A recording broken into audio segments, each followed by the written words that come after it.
बिस्मिल्लाहिर्रहमानिर्रहीम। अस्सलाम वालेकुम। मैं फरा और मैं हमजा। नई सुबह, नया सवेरा है और फरा बहुत गर्मी है। सितंबर मिड आ चुका है और बहुत गर्मी है। अच्छा, हमजा को गर्मी थोड़ी लगती भी ज़्यादा है। हाँ, ऐसा है। वो हमजा हर वक्त जो है वो स्वेट कर रहे होते हैं, लेकिन ये बहुत सारे लोगों का मसला है कि उनको गर्मी ज़्यादा फील होती है। लेकिन वाकई मैं भी कल जाते हुए यही सोच रही थी कि सितंबर का मिड है और गर्मी इतनी ज़्यादा है कि टेम्परेचर अगर हम देखें तो यकीन नहीं आता 35-34 ये तो हर जगह चली रही है। आज कुछ महकमा मौसमियात ने गुड न्यूज़ दिए, कुछ शुमाली इलाका जात की तरफ शायद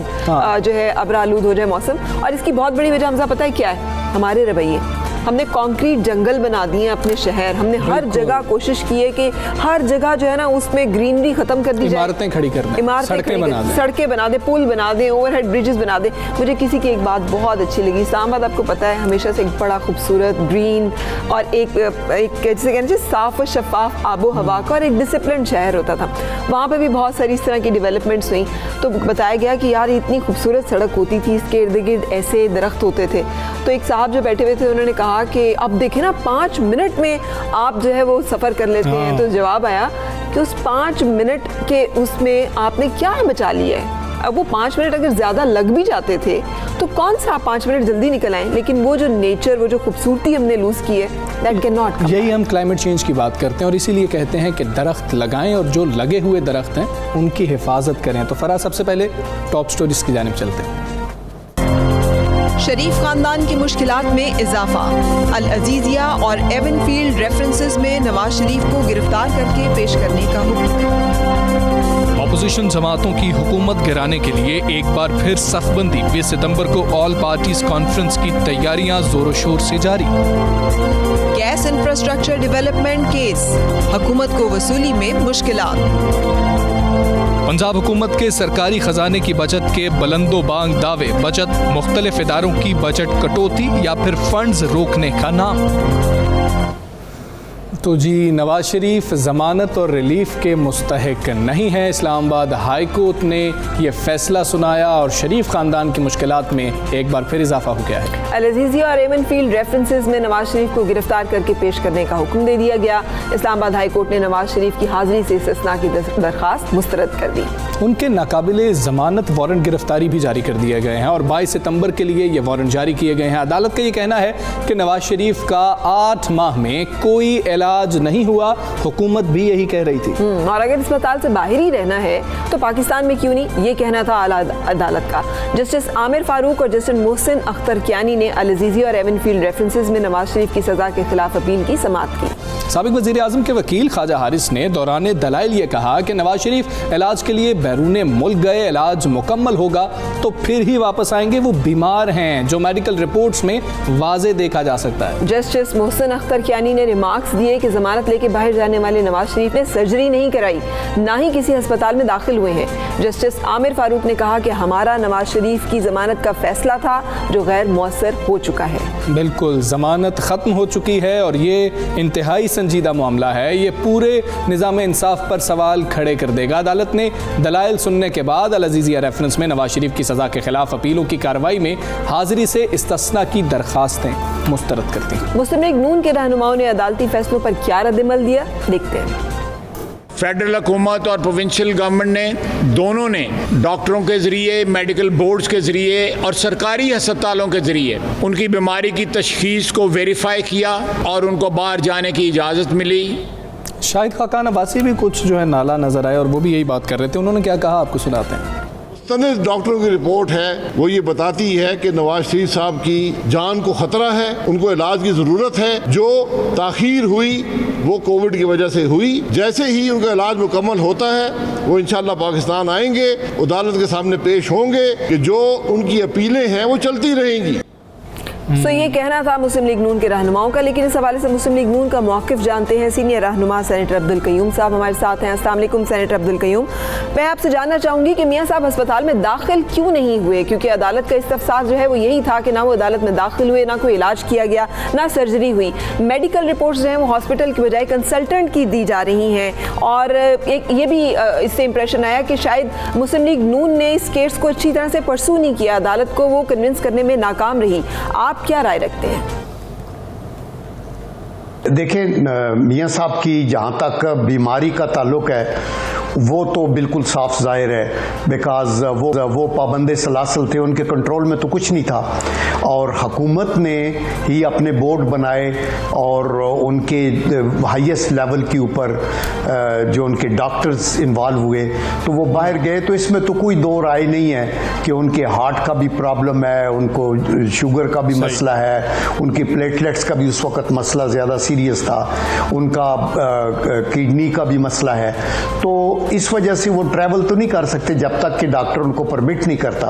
तो दैट इज़ द रीज़न कि उन्होंने कोर्ट को अपील की, लेकिन हम कोर्ट के फैसलों को मनवान एक्सेप्ट करते हैं, और उनके पास जो लीगल कोर्स होगा नवाज शरीफ साहब के पास, वो सब्सिक्वेंटली उसको करेंगे, बिकॉज आना तो उनका मुश्किल है। लेकिन अगर कोर्ट ने कहा कि नहीं हर हालत में वो इधर आएंगे, तो वो फिर हायर कोर्ट के अंदर अपनी अपील करेंगे, बिकॉज अगर उनकी जान को ख़तरा है और डॉक्टर्स अलाउ नहीं करते ट्रैवल करने का, तो ऑब्वियसली फिर उनके पास ये ग्राउंड्स है ना अपने तौर पे इस्तदा करें हायर कोर्ट्स को कि वो। ठीक है सेनेटर साहब, मामला ये है कि हुकूमत भी यही बात कर रही थी कि नून लीग जो है कह रही है कि मियाँ नवाज शरीफ की तबीयत ख़राब है, लेकिन मियाँ नवाज शरीफ एक दिन के लिए भी अस्पताल नहीं गए। अदालत ने भी यही रिमार्क्स दिए, आप अदालत को कन्विंस नहीं कर सके हैं। सरेंडर का मामला आप कह रहे हैं कि सरेंडर तो बिल्कुल नहीं करेंगे, तो अपील की जाएगी क्या? इस पर फाइनल फैसला कर लिया है नून लीग ने?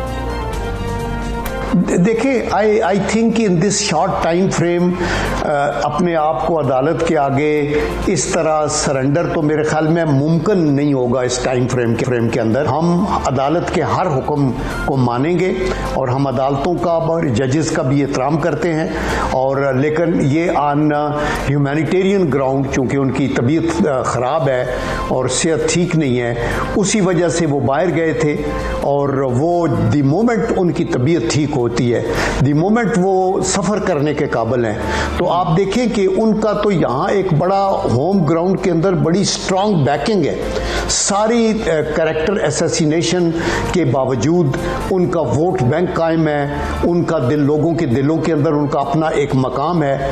तो ये इसलिए उनका तो यहाँ आना ज़्यादा बेहतर है उनके अपने लिए भी। तो इसलिए आई एम श्योर कि वो पहली फुर्सत में, आपने याद होगा कि जब पीछे उनकी तबीयत ठीक थी और उनकी वाइफ बीमार थी वहाँ, तो वो बेटी को लेके खुद आए थे और अपने आप को सरेंडर किया था। तो अभी भी जब भी अदालत चाहेगी वो सरेंडर करेंगे जब उनके लिए मुमकिन हुआ सफ़र करने का। हमारी सबकी रिकमेंडेशन उनको लिए भी ये है कि द मोमेंट वो इस पोजीशन में है कि वो वापस आ सके। ये एक बात ज़रूर बताइएगा सेनेटर साहब, आपके इल्म में है कि तोशाखाना रेफरेंस में पहले ही इश्तिहारी करार दिए जा चुके हैं मियाँ नवाज शरीफ, और अब यहाँ पे मफरूर करार देने की कार्रवाई जो है उसका आगाज़ होने का इम्कान है। सो उसके साथ अब APC का मामला भी जोड़ा जा रहा है। ये भी कहा जा रहा है और चेमगोइयाँ हैं कि चूँकि नवाज शरीफ ने रब्ता किया मौलाना फजलुर रहमान से, तो उसके बाद ये सारी कार्रवाइयाँ जो हैं ये तेज़ हो गई हैं, और APC में किसी एक एजेंडे पे इत्तफाक हो गया है या किसी एक एजेंडे पे इत्तफाक होना मुमकिन है। वो जो बैकडोर चैनल्स राब्तों की बात की जा रही है नून लीग की, वो क्या उसमें कोई हकीकत है, कोई सच्चाई है? वो मुल्की मामलात जो की इश्यूज़ हैं पाकिस्तान के लिए, वो हैं मुल्क के अंदर एक कौमी यकजहती का माहौल क्रिएट करना। नंबर 2, ये जो वन साइडेड ये एहतसाब का निज़ाम चला हुआ है, उन लोगों के ऊपर होमिंग ऑन टू दैम जो कि आपके इक़्तिदार के रास्ते के रोड़े हैं, उनको चुन चुन के बाहर निकालने की बात है। इसके ऊपर वो एहतजाज करेंगे। नंबर 3 ये है कि जब ये पार्टीज इकट्ठी सर जोड़ के बैठती हैं हैं तो इकनॉमिक रिवाइवल का सोचते हैं, फिर एक अलार्म होगा कि ये जो टेररिज्म के केसेस हैं वो बढ़ते जा रहे हैं। हालांकि ये बड़ी कुर्बानियों के बाद मुल्क के अंदर अमन आया था, लेकिन अभी फिर आए दिन केसेस हो रहे हैं। और लास्ट जो है, मुल्क के अंदर ना लॉ है ना आर्डर है। लॉ तो आपने ये देख लिया कि बाकी जो हुकूमत के अंदर लोग हैं उनके सारे केसेस माफ़ हैं, उनकी कोई पूछ गुछ नहीं है, उनको कहीं बुलाया नहीं जा रहा। और ये BRT बनी 1 अरब रुपए किसी सी, बल्कि जब उनके खिलाफ एक प्ली आई और एक FIA की इंक्वायरी। ये तो आप बार बार कहते रहे, लेकिन क्या मौलाना फजलुर रहमान को मुतमईन करने में नून लीग कामयाब हो गई है? क्योंकि JUIFA के अक्सर रहनुमा कहते रहे हैं कि नून लीग और पीपल्स पार्टी जो दोनों बड़ी जमातें हैं ये हुकूमत के फैसिलिटेटर के तौर पर काम करती हैं और उनको फैसिलिटेट किया जाता है। ख़ास तौर पर FATF का मामला था, साथ FATF के जो बिल्स हैं उस पर भी बता दीजिएगा, क्या हुकूमत से कोई बातचीत हो गई है, मामला तय पा रहे हैं, कोई तरमीम हुकूमत कर रही है? देखिए, मैं आपको, ये बड़ा इंपॉर्टेंट आपका क्वेश्चन है। अपोजिशन के लोग इतने ही मुहिब्बे वतन हैं जितने हुकूमत के लोग हैं, और हर तबका फ़िक्र के लोग मुहिब्बे वतन हैं। तो जो कानून मुल्क के मफाद में होगा उसके लिए अपोजिशन 2 कदम आगे होकर खड़ी होगी ना। वो जो इन्होंने कवानीन बनाए उनमें कुछ अमेंडमेंट्स ज़रूरी थी, वो हमने करवाई और हम इनके साथ खड़े हुए, क्योंकि ये इनका कानून नहीं है। चंद चीज़ें ऐसी हैं, मसलन ये FATF का मसला है, मसलन कश्मीर का इशू है, मसलन CPAC का इशू है, मसलन न्यूक्लियर पाकिस्तान का जो डिटरेंस है, इनके ऊपर हम एक है। लेकिन अभी हुकूमत जो है वो एक पॉलिटिक्स कर रही है FATF के ऊपर। उनका भी मतमा नज़र ये नहीं है कि कलेक्टिवली हमको कानून पास करा लें। उनका मतमा नज़र ये है कि ये जो मनी लॉन्ड्रिंग के चक्कर के अंदर एक ऐसा कानून बनाया जाए जिसके अंदर सियासतदानों को लपेटा जाए, और वो लोग जो कि पोटेंशियल प्राइम मिनिस्टर हैं और जो गवर्नमेंट इन वेटिंग है इन पार्टीज की, उनको तोड़ दिया जाए। बल्कि जो बंदा तो प्राइम मिनिस्टर, मसलन अभी प्रेसिडेंट है मुस्लिम लीग के शहबाज शरीफ, और वो फिर लीडर ऑफ द अपोजिशन है, वो प्राइम मिनिस्टर इन वेटिंग है, उनके ऊपर सबसे बड़ा अटैक हो ताकि वो डेसिमेट हो जाएं और किसी तरीके से आपके सामने कोई ना आ सके। That is the reason. ये मुल्क का गम नहीं है, वरना ये यूनानी मसली, ये सारा इनको जॉइंट सेशन बुलाने की जरूरत ना पड़ती। सेनेट के अंदर हमने खुद उनको कहा, मैं खुद उठ के गया, लीडर ऑफ द हाउस जो सेनेट में है, उनको रिक्वेस्ट की कि आप हठधर्मी कर रहे हैं, जो चीजें हम बैठ के करना चाहते हैं वो करनी चाहिए, लेकिन आपने अगले दिन तकरीर की है और उस तकरीर में आप FATF का मामला आपने वजाहत से बयान कर दिया। आज उसके ऊपर जैसे बताया जॉइंट सेशन भी है जो कि कॉल किया है सदर पाकिस्तान ने, सो उसके हवाले से भी जल्द सामने आ जाएंगे मामला। लेकिन हिकमत अमली APC के हवाले से वाज़े फरमा दीजिएगा, इससे कि ये नहीं पता चल रहा कि लाया अमल क्या रहेगा। आप लोग क्या तहरीक अदम एतमाद की तरफ जाएंगे, कोई लॉन्ग मार्च किया जाएगा, जलसे किए जाएंगे, नए इलेक्शन का मुतालबा करेंगे? वो क्या एक पॉइंट है जिसके ऊपर आप सब जमातें जो है मुत्तफिक हैं, जिसके साथ आप समझते हैं कि हुकूमत को टफ टाइम दे सकेंगे या दिया जा सकता है? देखिए, ये हिकमत अमली के लिए तो APC बुलाई जा रही है ना, और ये देखा जाएगा कि बेस्ट ऑप्शन पाकिस्तान के लिए क्या है। हमारा मतमा नज़र हुकूमत को हटाना नहीं है, बल्कि हमारा मतमा नज़र ये भी है कि मुल्क के अंदर जो एक पार्लिमानी निज़ाम है और जो जमहूरियत है और जो आइन है उसको भी प्रोटेक्ट करना है। हमें कोई ऐसी चीज़ नहीं करनी चाहिए जिससे पूरे मुल्क का सिस्टम डिरेल हो जाए। But at the same time जब हुकूमत ऐसे बिल्कुल नाअहली का सबूत दे रही है तो उसके लिए ऑप्शंस जो आईनी है वो एक नो कॉन्फिडेंस वाली है, और दूसरी ये है कि आप इनको फोर्स करें और ये रिजाइन करें और इंटरम गवर्नमेंट आए और इंटरम गवर्नमेंट एक फेयर और फ्री और ट्रांसपेरेंट इलेक्शन कराए। लेकिन सेंटर साहब, मामला ये है कि पार्टी के अंदर इख्तलाफात की बातें होती हैं। शेख रशीद साहब तो अक्सर ये कहते रहे हैं कि शहबाज शरीफ मेरी पार्टी का बंदा है, नून लीग के अंदर एक शीन लीग मौजूद है। ये बातें डिवीजन की भी बात की उन्होंने कहा कि अलग भी दिसंबर तक अलग भी हो जाएंगी। देखिए, शेख रशीद साहब हमारे भी मिलने वाले और दोस्त हैं और उनका एक बड़ा तजर्बा है, लेकिन उनकी बातों को सीरियसली अभी कोई नहीं लेता। बहुत सी पेशन गोइयाँ उन्होंने की हैं और बहुत कुछ कहा है, और वो चूँकि पॉलिटिशियन है तो वो उनका एक रोल है कि पार्टी के अंदर एक तफरका पैदा करने की कोशिश की जाए। आई एश्योर यू कि पार्टी मुस्लिम लीग नून यूनाइटेड है, उसका लीडर नवाज शरीफ है, वो पाबंद सलासल हो, बाहर हो, वो अंदर हो पार्लियामेंट के, ही इज़ द मैन जिसकी पजीराई है। और उन्होंने शहबाज शरीफ साहब पे तकिया किया है और उनको प्रेसिडेंट बनाया है, और अभी पूरा कंट्रोल प्रेसिडेंट के पास है। और सारे जो उनके नीचे सीनियर वाइस प्रेसिडेंट हैं या वाइस प्रेसिडेंट हैं या पार्टी के कारकुन हैं, वो उनके बिल्कुल सरे तस्लीम खम करते हैं। हम आपस में कंसल्ट करते हैं। अगले दिन हमारी पूरे पाकिस्तान के, हमारे स्पेशली पंजाब के लायर्स विंग का एक इकट्ठ हुआ जिसमें ओथ टेकिंग हुई। इसी तरह सारे सूबों में होगी। इसी तरह विमेन विंग का है, लेबर विंग का है, आप ये देखें बहुत से यूथ का है। इनको ऑर्गेनाइज किया जा रहा है और वो आगे चलेंगे। बहुत शुक्रिया सेनेटर अब्दुल क़य्यूम साहब, आप हमारे साथ रहे, अपडेट कर रहे थे। सुबह सवेरे पाकिस्तान, सुबह सवेरे पाकिस्तान। आखिर ऑपोजिशन चाहती क्या है?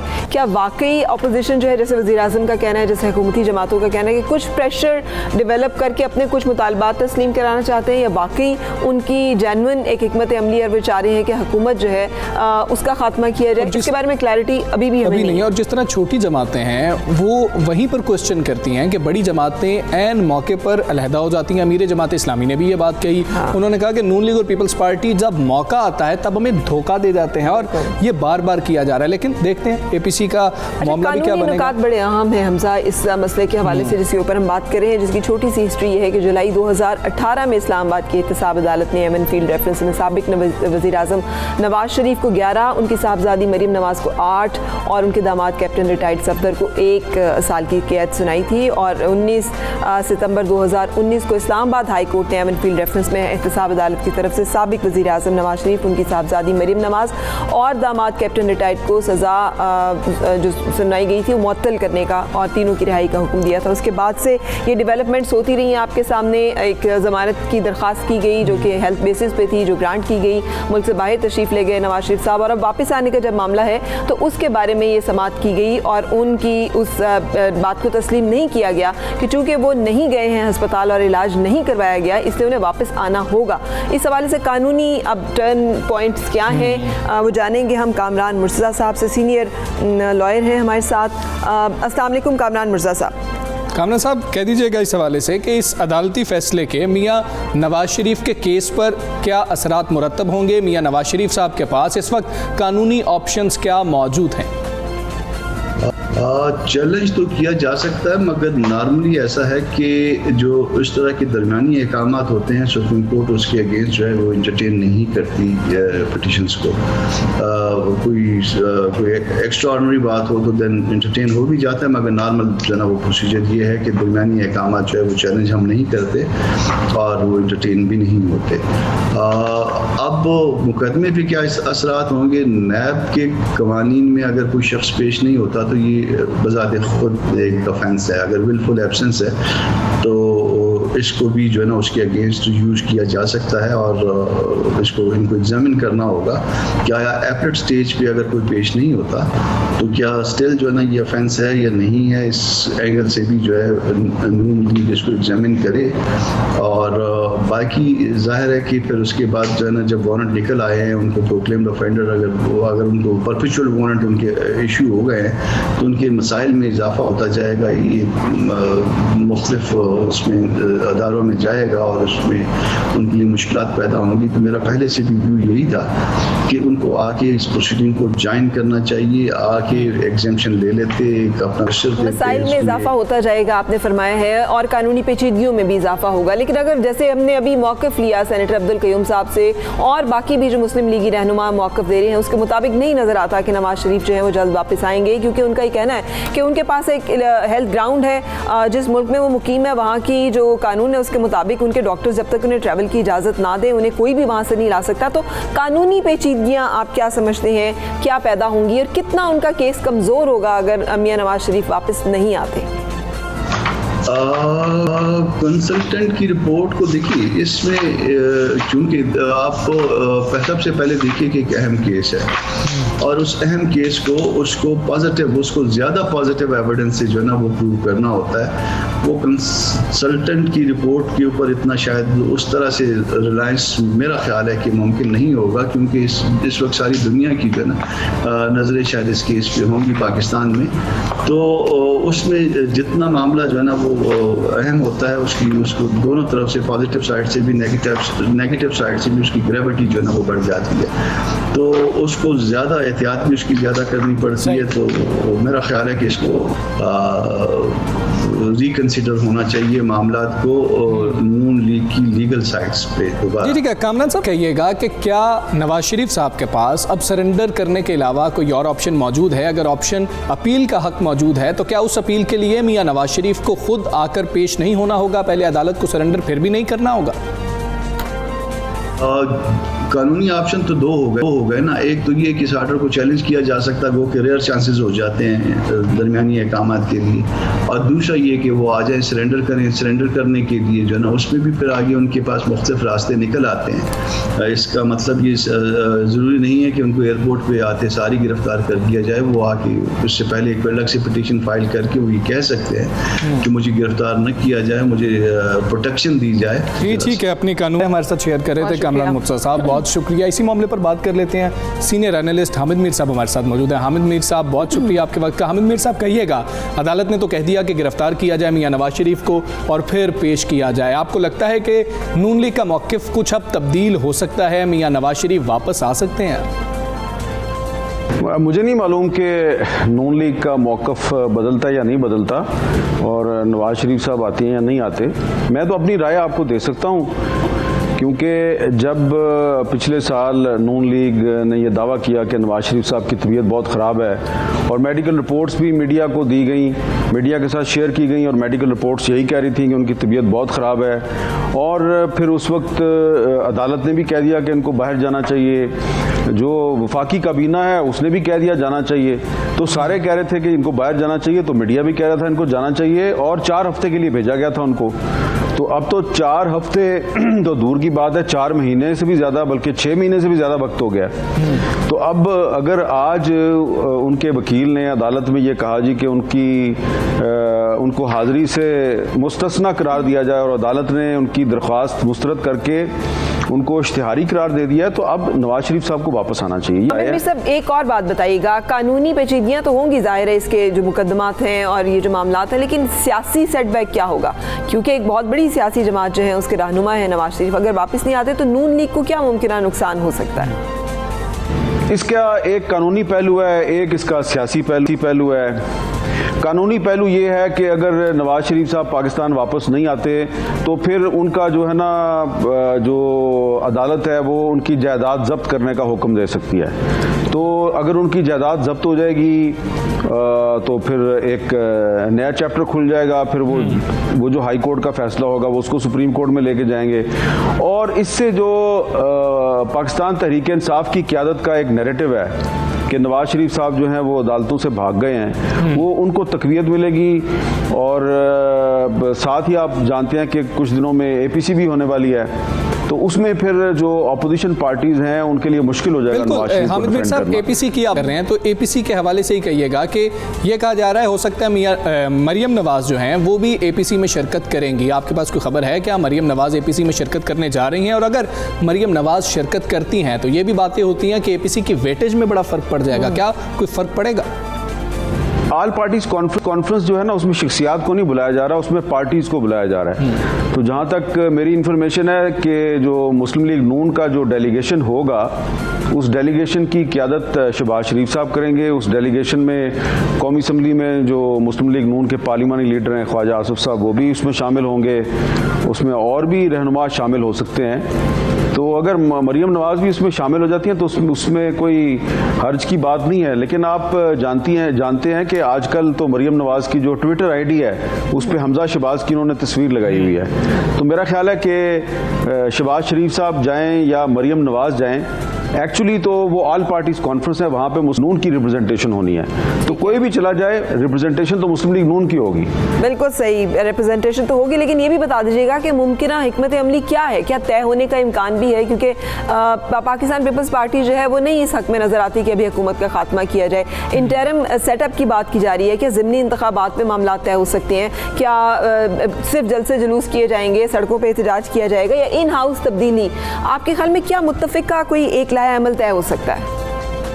जो मामला तय हुए हैं मैं वही आपको बता सकता हूं कि इसमें वो कोशिश करेंगे कि कुछ मुश्तरका जलसे किए जाएं। जो मुख्तलिफ पार्टीज़ हैं, मुस्लिम लीग नून है, पीपल्स पार्टी है, JUI है, कुछ और पार्टियां, तो ये मिलकर कुछ जलसों का एहतमाम करेंगे।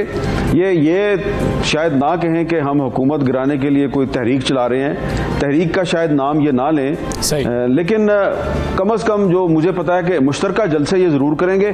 4-5 जलसे करने के बाद फिर ये दोबारा इकट्ठे होंगे।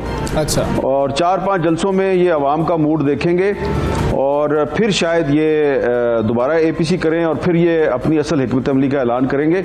अब ये देखना है कि वो जो 4-5 जलसे होते हैं उसमें जो मुस्लिम लीग नून और पीपल्स पार्टी और JUI और बाकी पार्टी हैं, तो इनकी जो लाइन है वो एक रहती है या मुख्तलिफ होती है, क्योंकि एक नुक्ता है जिस पर कि इस APC में इख्तलाफ है, और वो ये है कि कुछ पार्टियां चाहती हैं कि इस हुकूमत के ख़िलाफ़ तहरीक अदम एतमाद लाई जाए और तहरीक अदम एतमाद कामयाब बनाकर इमरान खान को वज़ारत-ए-उज़्मा से हटाकर 3 महीने के अंदर अंदर इलेक्शन करवाया जाए। ये अभी तक मुस्लिम लीग नून की और JUI F की और कुछ और पार्टियों की राय है, जबकि पीपल्स पार्टी ये कहती है कि तहरीक अदम एतमाद लाएं, इमरान खान को हटाएं, लेकिन 3 महीने में इलेक्शन ना करवाएं, 3 साल के बाद इलेक्शन करवाएं, और उनका मौक़िफ़ यह है कि इस पार्लियामेंट को अपना टेन्योर पूरा करना। ठीक है, तो यहाँ पर आके इख्तिलाफ।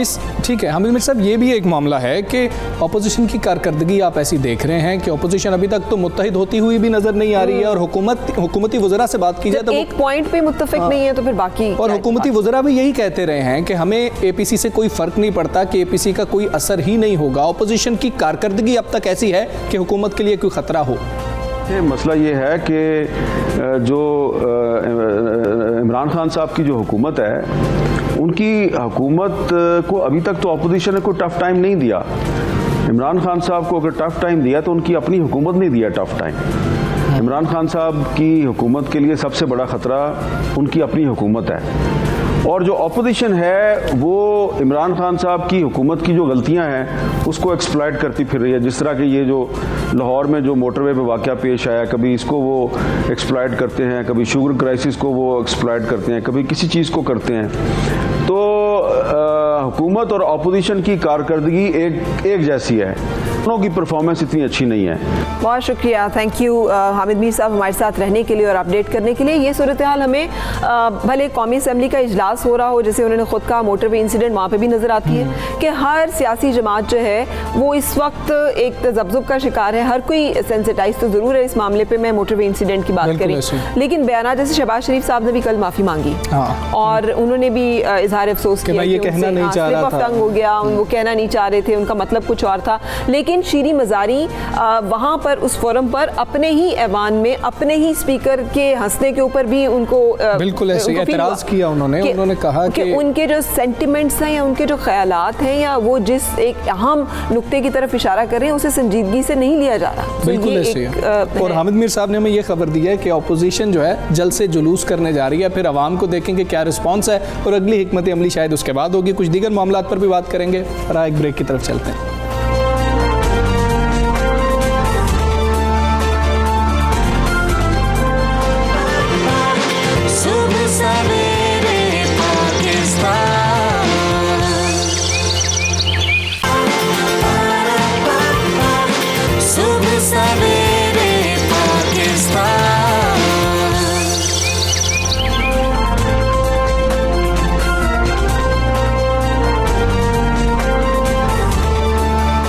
खुशामदीद। सुबह सवेरे पाकिस्तान में अब एक बात करेंगे उस मसले की जो कि हम सब के साथ जुड़ा हुआ है, और इसके बारे में वज़ीर-ए-आज़म ने भी पिछले दिनों इज़हार ख्याल किया जब उन्होंने कहा कि गैस का बहरान आने वाला है, और उसके साथ उन्होंने एक प्रेशर की तरफ भी इशारा किया कि सब्सिडी जो है हमारे यहाँ बदकिस्मती से ताकतवर लोगों को दी जाती है।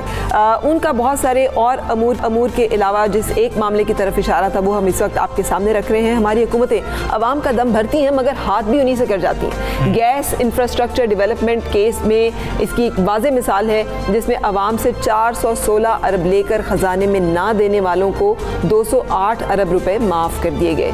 बिल्कुल ऐसे ही है। GIDC का ये जो मामला है इस वक्त मुतनाज़ हुआ जब हुकूमत ने गुज़श्ता बरस ऑर्डिनेंस जारी कर दिया था इस पे, और माफ़ी मिल गई थी जिसके तहत fertiliser, general industry, IPPs, power generation के इलेक्ट्रिक और CNG सेक्टर वगैरह जैसे बड़े कारोबार को 208 अरब रुपए की मालियाती एमनेस्टी फराहम की जा रही थी। और फरा वो 416 अरब की आपने बात की, मचा था इस पे एक और अपोजिशन ने भी सख्त उस पर किया था, जिसके बाद इस ऑर्डिनेंस को वापस लिया था, लेना पड़ा हुकूमत को। मीडिया प्रेशर भी था और वो 100 अरब जो है उसमें मजीद एड ऑन हो गया है। अब वो 500 अरब से भी मामला ऊपर चला गया है। कंपनीज ने सुप्रीम कोर्ट का दरवाज़ा भी खटखटा दिया। इसके बाद बड़ी अदालत ने मुख्तलिफ समातों के बाद कंपनीज की अपीलें भी मुस्तरद कर दी थी, और अदालत ने हुक्म दिया था कि कंपनियों को गैस इंफ्रास्ट्रक्चर डेवलपमेंट की मद में जो 417 अरब रुपए अदा करने होंगे। ये एक अटल हतमी फैसला था। अदालती फैसले में करार दिया गया कि GIDC के खिलाफ कंपनियों की तमाम अपीलें खारिज की जाती हैं। अवाम की ये रकम कंपनीज को माफ़ करने का किसी को इख्तियार हासिल नहीं है, ना कानूनी जवाज़ मौजूद है। हुकूमत ने 2019 में सदारती ऑर्डिनेंस के जरिए मुख्तलिफ कंपनियों के ज़िम्मे गैस इंफ्रास्ट्रक्चर डेवलपमेंट में टैक्स की मद में अरबों रुपए माफ़ करने का फैसला किया था, जो बाद में जैसे हमने आपको पहले भी बताया कि मीडिया प्रेशर, मुख्तलिफ हल्कों की मुखालफत के बाद हुकूमत ने ये सदारती ऑर्डिनेंस जो है ये वापस ले लिया था। लेकिन अब तक इतना अरसा गुजरने के बावजूद इस मामले पर क्या पेशरफ्त हुई है और क्या इस अदालती हुक्म की पासदारी और इसकी अमल दरामद जो है इस पर किस हर दर्जे हुआ है, इस हवाले से बातचीत करेंगे। हमारे साथ हैं हमारे ब्यूरो चीफ इस्लामाबाद सुहेल भट्टी साहब और एनर्जी एक्सपर्ट नजम कमाल साहब। Thank you for joining. Suhail Bhatti साहब, सबसे पहले तो ये कहिएगा कि किस किस शोबे ने अवाम से रकम इकट्ठी की थी, किस मद में ये इकट्ठी की गई थी, और अभी तक हुकूमत क्यों नाकाम नजर आ रही है आपको? हमजा साहब, मामला ये है कि 2005 के बाद वफाकी हुकूमत को एहसास हुआ कि पाकिस्तान बदतरीन तवानाई की किल्लत से दुचार होने जा रहा है। इस मसले से निपटना है। मुख्तलिफ प्लानिंग्स होती रहीं, लेकिन पाकिस्तान पीपल्स पार्टी ने 2011 में ये फैसला किया कि मुस्तकबिल के अंदर गैस की बड़ी किल्लत होगी। उस किल्लत से बचने के लिए हमें दरामदी गैस पर इन्हिसार करना पड़ेगा, मुख्तलिफ मुल्कों से गैस इंपोर्ट करना पड़ेगी, तो हमें भारी इंफ्रास्ट्रक्चर रिक्वायर्ड है जिसके ऊपर भारी खर्च होगा। लिहाजा बजाय इसके कि हम उस वक्त बोरिंग करें मुख्तलिफ बैंकों से, अवाम से गैस के इस्तेमाल के ऊपर हम एक मामूली रकम इसके ऊपर आयद कर देते हैं जो कि मुख्तलिफ कंपनियाँ कलेक्ट करेंगी, जिसका नाम दिया गया gas infrastructure development cess. Collection शुरू हुई, लेकिन कलेक्शन शुरू होने के 2-3 सालों बाद ही मुख्तलिफ कंपनियों ने हाई कोर्ट से रजू करने का सिलसिला शुरू कर दिया। कभी स्टे ऑर्डर, कभी कानून के अंदर मुख्तलिफ सुकम तलाश किए गए। ये आँख मचोली जाली रही, लेकिन अल्टीमेटली ये रकम मुसलसल बढ़ती रही और इसका हुजम 808 अरब रुपये टोटल इसका हुजम हो गया, जिसमें से 302 अरब रुपये कलेक्ट हो चुके हैं, बाकी 517 अरब रुपये कलेक्ट होना बाकी हैं। ये बता दीजिएगा फिर क्यों ये, अगर ये क्लैरिटी है और ये क्लैरिटी आपके पास भी है, हुकूमत के पास भी है, जो नादहिंदगान हैं उनके पास भी है, तो फिर ये तातुल क्यों है? ये पैसे जबकि हुकूमत को सरकारी ख़जानों में और बहुत सारी जगहों पे ज़रूरत भी है इंफ्रास्ट्रक्चर में, क्यों ये तातुल हो रहा है?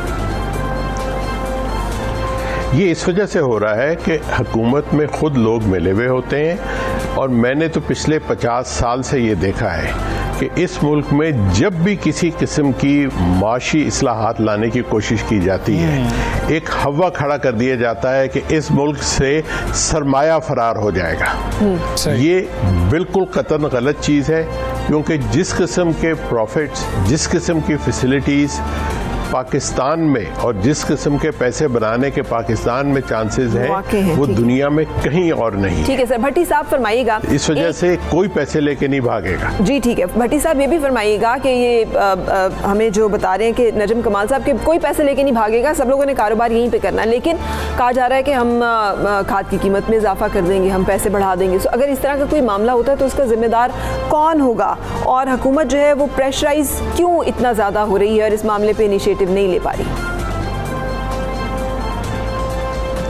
नजम साहब ने इस मामले की जो रियलिटी है उसको बड़े शानदार अंदाज में बयान किया है। जब तक हुकूमती शख्सियात इस मामले के साथ फैसिलिटेट ना कर रहे हो तो ये मुमकिन नहीं होता। मुस्लिम लीग नून के दौर हुकूमत में भी भरपूर कोशिश की गई इस रकम को वेव ऑफ कराने की, लेकिन सब लोग नाकाम रहे क्योंकि इसको एक मखसूस कानून के तहत ये रकम कलेक्ट की गई और उसी कानून के तहत इस रकम ने गैस इंफ्रास्ट्रक्चर मंसूबों लेकिन अब अगर ये गैस की खाद की कीमत बढ़ जाती है जिसको तो वो इसकी जिम्मेदार लोग कहेंगे कि हुकूमत ने कहा है तो हमने बढ़ा दी है, फिर इस मामले वो किसान के ऊपर बोझ आ जाएगा। लेकिन ये पैसे तो पहले से वसूल करना है, अब कीमत बढ़ाने का क्या जवाब होगा? और अगर ऐसा कुछ होता है तो उसकी जिम्मेदारी जो है किसके ऊपर आएगी और उस जिम्मेदारी की अकाउंटेबिलिटी कैसे होगी?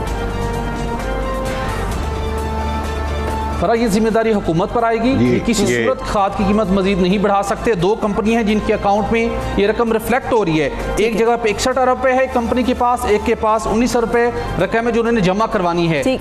ये रकम पहले से वसूल शुदा है। प्राइम मिनिस्टर उनकी टीम को विल का मुजाहरा करना होगा। ये जी ठीक है, ये हुकूमत की जिम्मेदारी आयद होगी। सोहेल इकबाल हमारे साथ मौजूद थे, नजम कमाल साहब हमारे साथ मौजूद थे, बहुत शुक्रिया। ये कलेक्शन करनी है और इस कलेक्शन ये जितनी होगी आवाम को ही फ़ायदा होगा। दूसरी तरफ धमकियाँ सामने आ रही हैं जिस तरह आपने भी जिक्र किया, कुछ दीगर मामलों पर बात करेंगे।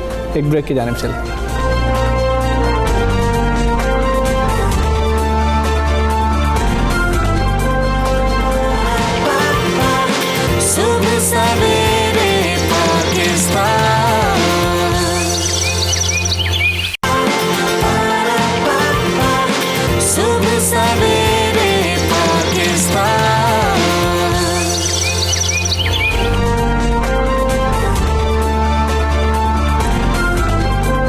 वेलकम बैक सुबह सवेरे पाकिस्तान। फरा एक बहुत अहम मामला है। वो मामला ये है कि हुकूमत दावे कर रही है कि हमने बहुत ज़्यादा जो है ऑस्टेरिटी ड्राइव चलाई है, हमने बहुत ज़्यादा बचत की है।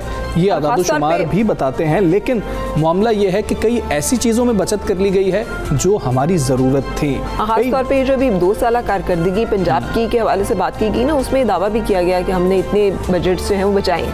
बिल्कुल ऐसे ही है, लेकिन मामला यह है कि कई ऐसे इदारे हैं, कई ऐसे डिपार्टमेंट्स हैं, उनको फंड्स ही जारी नहीं किए गए। उनके फंड्स या तो उनमें कटौतियाँ कर दी गई या उनके फंड्स रोक दिए गए। और ये जो मोटरवे हादसा आया है उसके अंदर भी सामने चीज़ें आई थी कि कितनी मुश्किलात थी फोरेंसिक लैब को कि उनके पास जो थे केमिकल मौजूद नहीं था। और ये जो तैनाती नहीं की गई इसके बारे में भी जो हमें फैक्ट्स एंड फिगर्स पता चले हैं कि national highway and motorway police में 4000 नई असामियों और 507 गाड़ियों के लिए वजारत खजाना 7 अरब 80 करोड़ रुपए की मंजूरी दे चुका था, लेकिन इसको डिले किया गया और वहाँ पर नहीं किया गया। शायद इसकी वजह ये कि वो जब कहते हैं ना लोग डरते भी हैं अब इनिशिएटिव लेते हुए कि वो पैसे स्पेंड करेंगे तो उनके ऊपर कोई एलिगेशंस ना आ जाए, वो करप्शन के चार्जेस में ना पकड़े जाएँ, खुद बदनवानी के मुर्तकिब ना करार पाएं। शायद ये खौफ भी है, लेकिन जो भी वजूहात हैं हम उसका तयन करने की कोशिश करेंगे अपने सेगमेंट। और ये देखना होगा कि ये कोताही है, सुस्त रवि है या क्या मामला है, या फिर चुपके से किसी इदारे के फंड्स रोक लिए जाते हैं जिसकी वजह से इस इदारे के लिए काम करना ही मुश्किल हो गया। और इदारे हमेशा यही कहते हैं हमारे पास तो फंड्स ही मौजूद और जैसे हमजा भी बता रहे थे कि कई ऐसे इदारों को पंजाब में ऐसे मामला का सामना करना पड़ता होगा, लेकिन मोटरवे ज़्यादती केस की वजह से पंजाब फोरेंसिक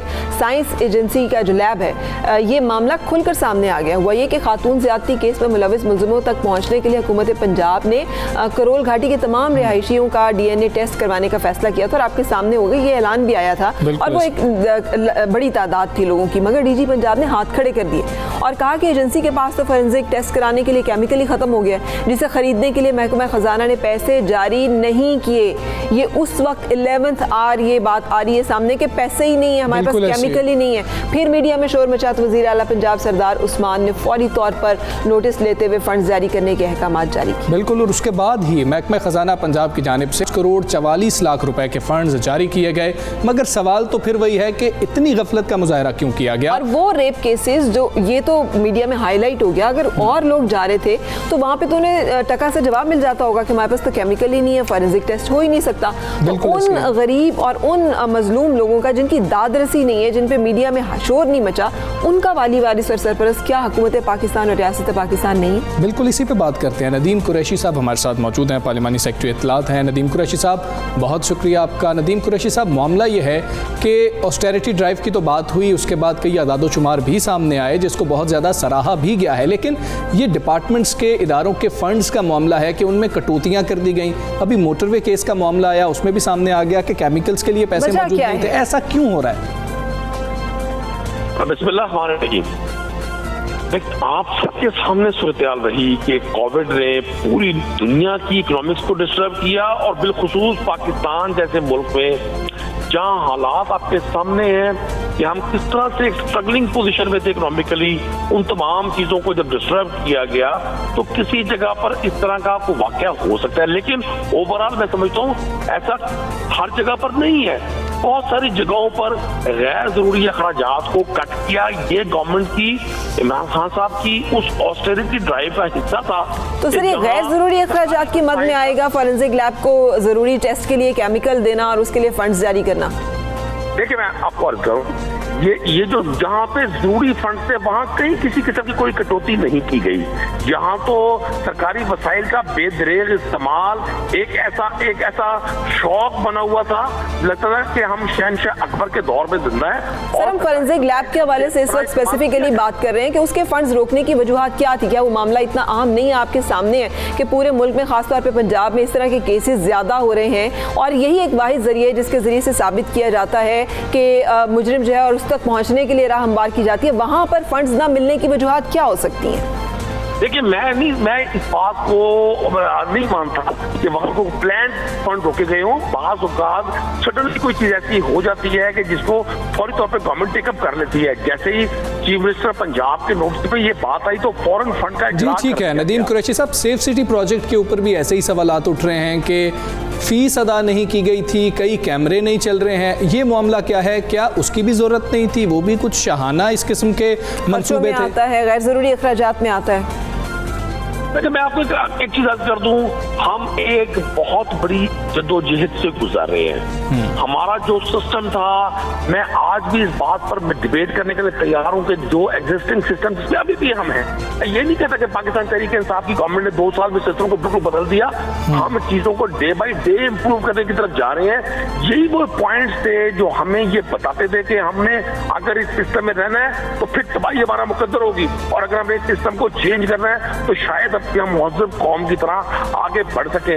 बहुत सारी जगहों पर जहाँ ये हालात है कि चीजों की प्रायोरिटी का तयन नहीं था, अब पाकिस्तान तहरीक इंसाफ की गवर्नमेंट ने। चलिए ठीक है, वज़ीर आला साहब एक चीज़ की वजाहत फरमाइएगा सर। मुखालिफिन या अपोजिशन और आपको शहबाज शरीफ भी कौमी असम्बली के फोरम पर यही कहते पाए गए कि हमने मोटरवे बनाई थी लेकिन उसको गवर्न तो अब की हुकूमत ने करना है ना, अगर वहाँ पे गवर्नेंस का फेलियर होगा तो ये फेलियर जो है इस हुकूमत के जिम्मेदारी में आएगा। फॉरेंसिक लैब बना दी गई लेकिन उसको ऑपरेशनल रखना तो आपकी जिम्मेदारी में आएगा ना। अगर आप वो नहीं कर पा रहे हैं तो क्या आप इसे अपने क्रेडिट में शुमार कर रहे हैं कि ये सारी चीज़ें जो कि बनी हुई हैं वो अब उस तरह से फंक्शनल ना हो और इफेक्टिव ना हो और आवाम को वहाँ पे वो सहूलियात ना मिल सके जो पहले मिलती रही? एक तो मैं शहबाज शरीफ साहब के हवाले से आपको अर्ज कर दूं, उनके हाँ तो कोई शख्स तस्वुर ही नहीं कर सकता कि वो अपनी जात के अलावा किसी और शख्स की किसी काम की पजीराई करें। ये आज जिनके इत्तेहादी हैं, कल जब इनकी ये इत्तेहादी जमात हुकूमत में होती थी और शहबाज शरीफ साहब और इनकी पार्टी अपोजिशन में होती थी तो ये अपनी इस आज की इत्तेहादी जमात को सिक्योरिटी रिस्क भी करार दिया करते थे। मैं अर्ज करता हूँ जितने मनसूबा जात ये पाकिस्तान की पॉलिटिकल हिस्ट्री में कभी नहीं हुआ कि किसी गवर्नमेंट ने अपनी साबका गवर्नमेंट को पेशवा गवर्नमेंट के पेंडिंग मनसूबा जात को मुकम्मल किया, और ये पाकिस्तान तहरीक इंसाफ ने किया। आपने देखा कि 2008 में जब शहबाज शरीफ साहब की गवर्नमेंट आई तो ठीक है, हमारे साथ मौजूद है नदीम कुरैशी, बहुत शुक्रिया आपका। पंजाब हुकूमत का मौक़िफ़ दे रहे थे इस अच्छा, मुझे इस बात पे तकलीफ होती है हर एक जिसे कहना चाहिए जिम्मेदार शहरी की तरह या एक ऐसे इंसान के तौर पर या एक औरत कह लें, हमारे यहाँ हालांकि जेंडर में नहीं जाना चाहिए कि हमारे यहाँ ये जो मामलात है ना फॉरेंसिक लैब के जैसे हो गए या ये जैसे मोटरवे सेफ्टी एंड सिक्योरिटी के, ये चीज़ें इसमें सियासत नहीं होनी चाहिए। फरा इस पर बात करते हैं, एक ब्रेक की जानिब चलते हैं। Stay with us.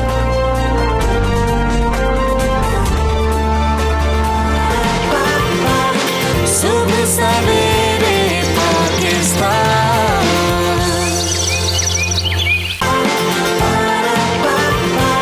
Subah Saverey Pakistan.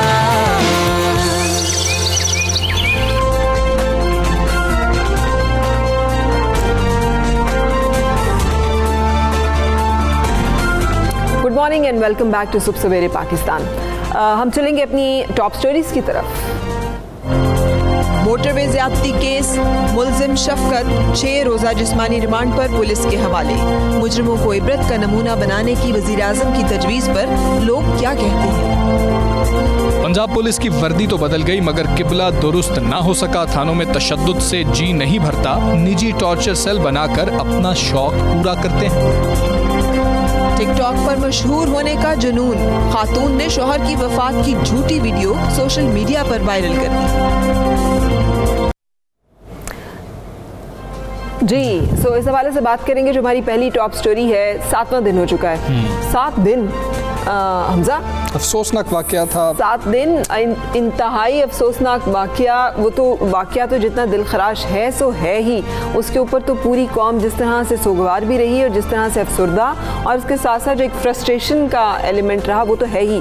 लेकिन अब मामला जो है उससे बढ़कर पुलिस की कारकर्दगी के ऊपर एक बड़ा सवालिया निशान जो है वो खड़ा हो गया कि ऐसे लगता है कि आबिद को ज़मीन खा गई या आसमान निकल गया। मरकज़ी मुलजिम जो है वो आबिद आइडेंटिफाई हो गया। पुलिस ने पता कर लिया कि ये डीएनए मैच हो गया और अल्लाह ताला की तरफ से जिसे कहते हैं ना लहू पुकार उठेगा आस्ती का, तो वो उसका जो खून था उससे डीएनए आइडेंटिफाई हो गया, पता चल गया कि मुजरिम कौन है। लेकिन बहुत सारे लोग ये कह रहे हैं कि टिप ऑफ उस तक इत्तला पहुंच गई, उसे पहले से मुखबरी हो गई और वो वहाँ से भाग लिया जहाँ पर वो मौजूद था। पुलिस जो पकड़ने के लिए गई थी उसके इंतजामात भी इतने काफ़ी नहीं थे कि वो इतने एक अहम मुजरिम को पकड़ने जा रही है तो उस इलाके को कार्डन ऑफ किया जाए। आखिर पुलिस ने जब उस तमाम इलाके को मुहासरा किया तो वो वहाँ से भाग कैसे गया? ये मामला भी बहुत ज़्यादा संगीन हुआ बयानात के बाद, फिर उसके बाद जो तफ्तीश में नकाइस आए वो, फिर वज़ीर आज़म इमरान खान साहब ने एक बहुत अहम स्टेटमेंट दी थी, अपनी ख्वाहिश का इजहार किया था कि इनको कैसी सज़ाएं देनी चाहिए। उस पर अवामी रद्द-ए-अमल क्या है, पहले वो सुनते हैं। उसको माफ़ी नहीं देनी चाहिए, उसको सरेआम फांसी देनी चाहिए। सारी उम्र के लिए जो है ना सर्जिकल नकारा बना देना चाहिए ताकि ये इबरत का निशान बने और आइंदा से लोग जो है ना वो ऐसे गुनोने जुर्म करने से बाद आ जाएं। उनके साथ बुरा सलूक करना चाहिए, उनको सजाए मौत होनी चाहिए। उसको सजाए मौत दी जाए लेकिन सरेआम दी जाए ताकि मुआशरे को मालूम हो और लोगों को पता चले कि दाग बैठ जाए, आइंदा हमने ऐसा जुर्म नहीं करना। इसमें सरेआम सूली पे लटका देना चाहिए। इन लोगों की वजह से अगर आज इनको रिलीफ मिल जाता है तो ये काम हर सिटी में होगा। औरतें गैर महफूज अपने आप को समझ रही हैं, इन्हें सरेआम फांसी पे लटकाया जाना चाहिए। ज़्यादा से ज़्यादा जो सज़ा मिलनी चाहिए ना वो ये सज़ा मिलनी चाहिए, चौक में खड़ा करके उनका पहला एक बाजू उतारो फिर दूसरा बाजू उतारो, ऐसे शिद्दत से सज़ा मिले कि पूरी दूसरी जो वाम है ना उनको पता चले कि सज़ा ऐसे सज़ा होती है। ये मंजर कशी है आपके सामने इस वक्त उस अवामी रद्द-ए-अमल की जो कि हर तरफ, हर शहर, हर इलाके, हर सूबे, हर कस्बे, हर गांव में पाया जा रहा है। इसमें कोई एडिट नहीं है, कोई हमें ऐसा कॉन्फ्लिक्टिंग पॉइंट मिला ही नहीं, कोई ऐसा शख्स मिला ही नहीं कम से कम पाकिस्तान की गलियों में, सड़कों में जो कि इससे डिसएग्री करता हो। लेकिन इस वक्त बुनियादी सवाल को लेकर हम आगे चलेंगे। राना अजीम साहब हमारे एडिटर फोरम हैं, अपडेट कीजिएगा हमें, ये आबिद जो है ये कहाँ गायब हो गया है और क्या ये नाकामी नहीं है पुलिस की कि 7 दिन गुजरने के बावजूद एक ऐसे मुजरिम को जिसके ऊपर उन्होंने 25 लाख रुपया इनाम का भी ऐलान किया हुआ है उसको पकड़ने में वो नाकाम है? बिल्कुल पुलिस तो नाकाम हो चुकी है और ऐसा कभी नहीं हुआ कि एक मुलज़म हो जिसकी लोकेशन भी पुलिस को इल्म हो जाए, लोकेटर उसको बता भी दे कि फलां जगह पे मुलज़म मौजूद है और उसके बावजूद पुलिस उसे ना पकड़ सके। 3 दिन में उसके पास मौजूद हो, पुलिस उन्हें ट्रेस ना कर सके।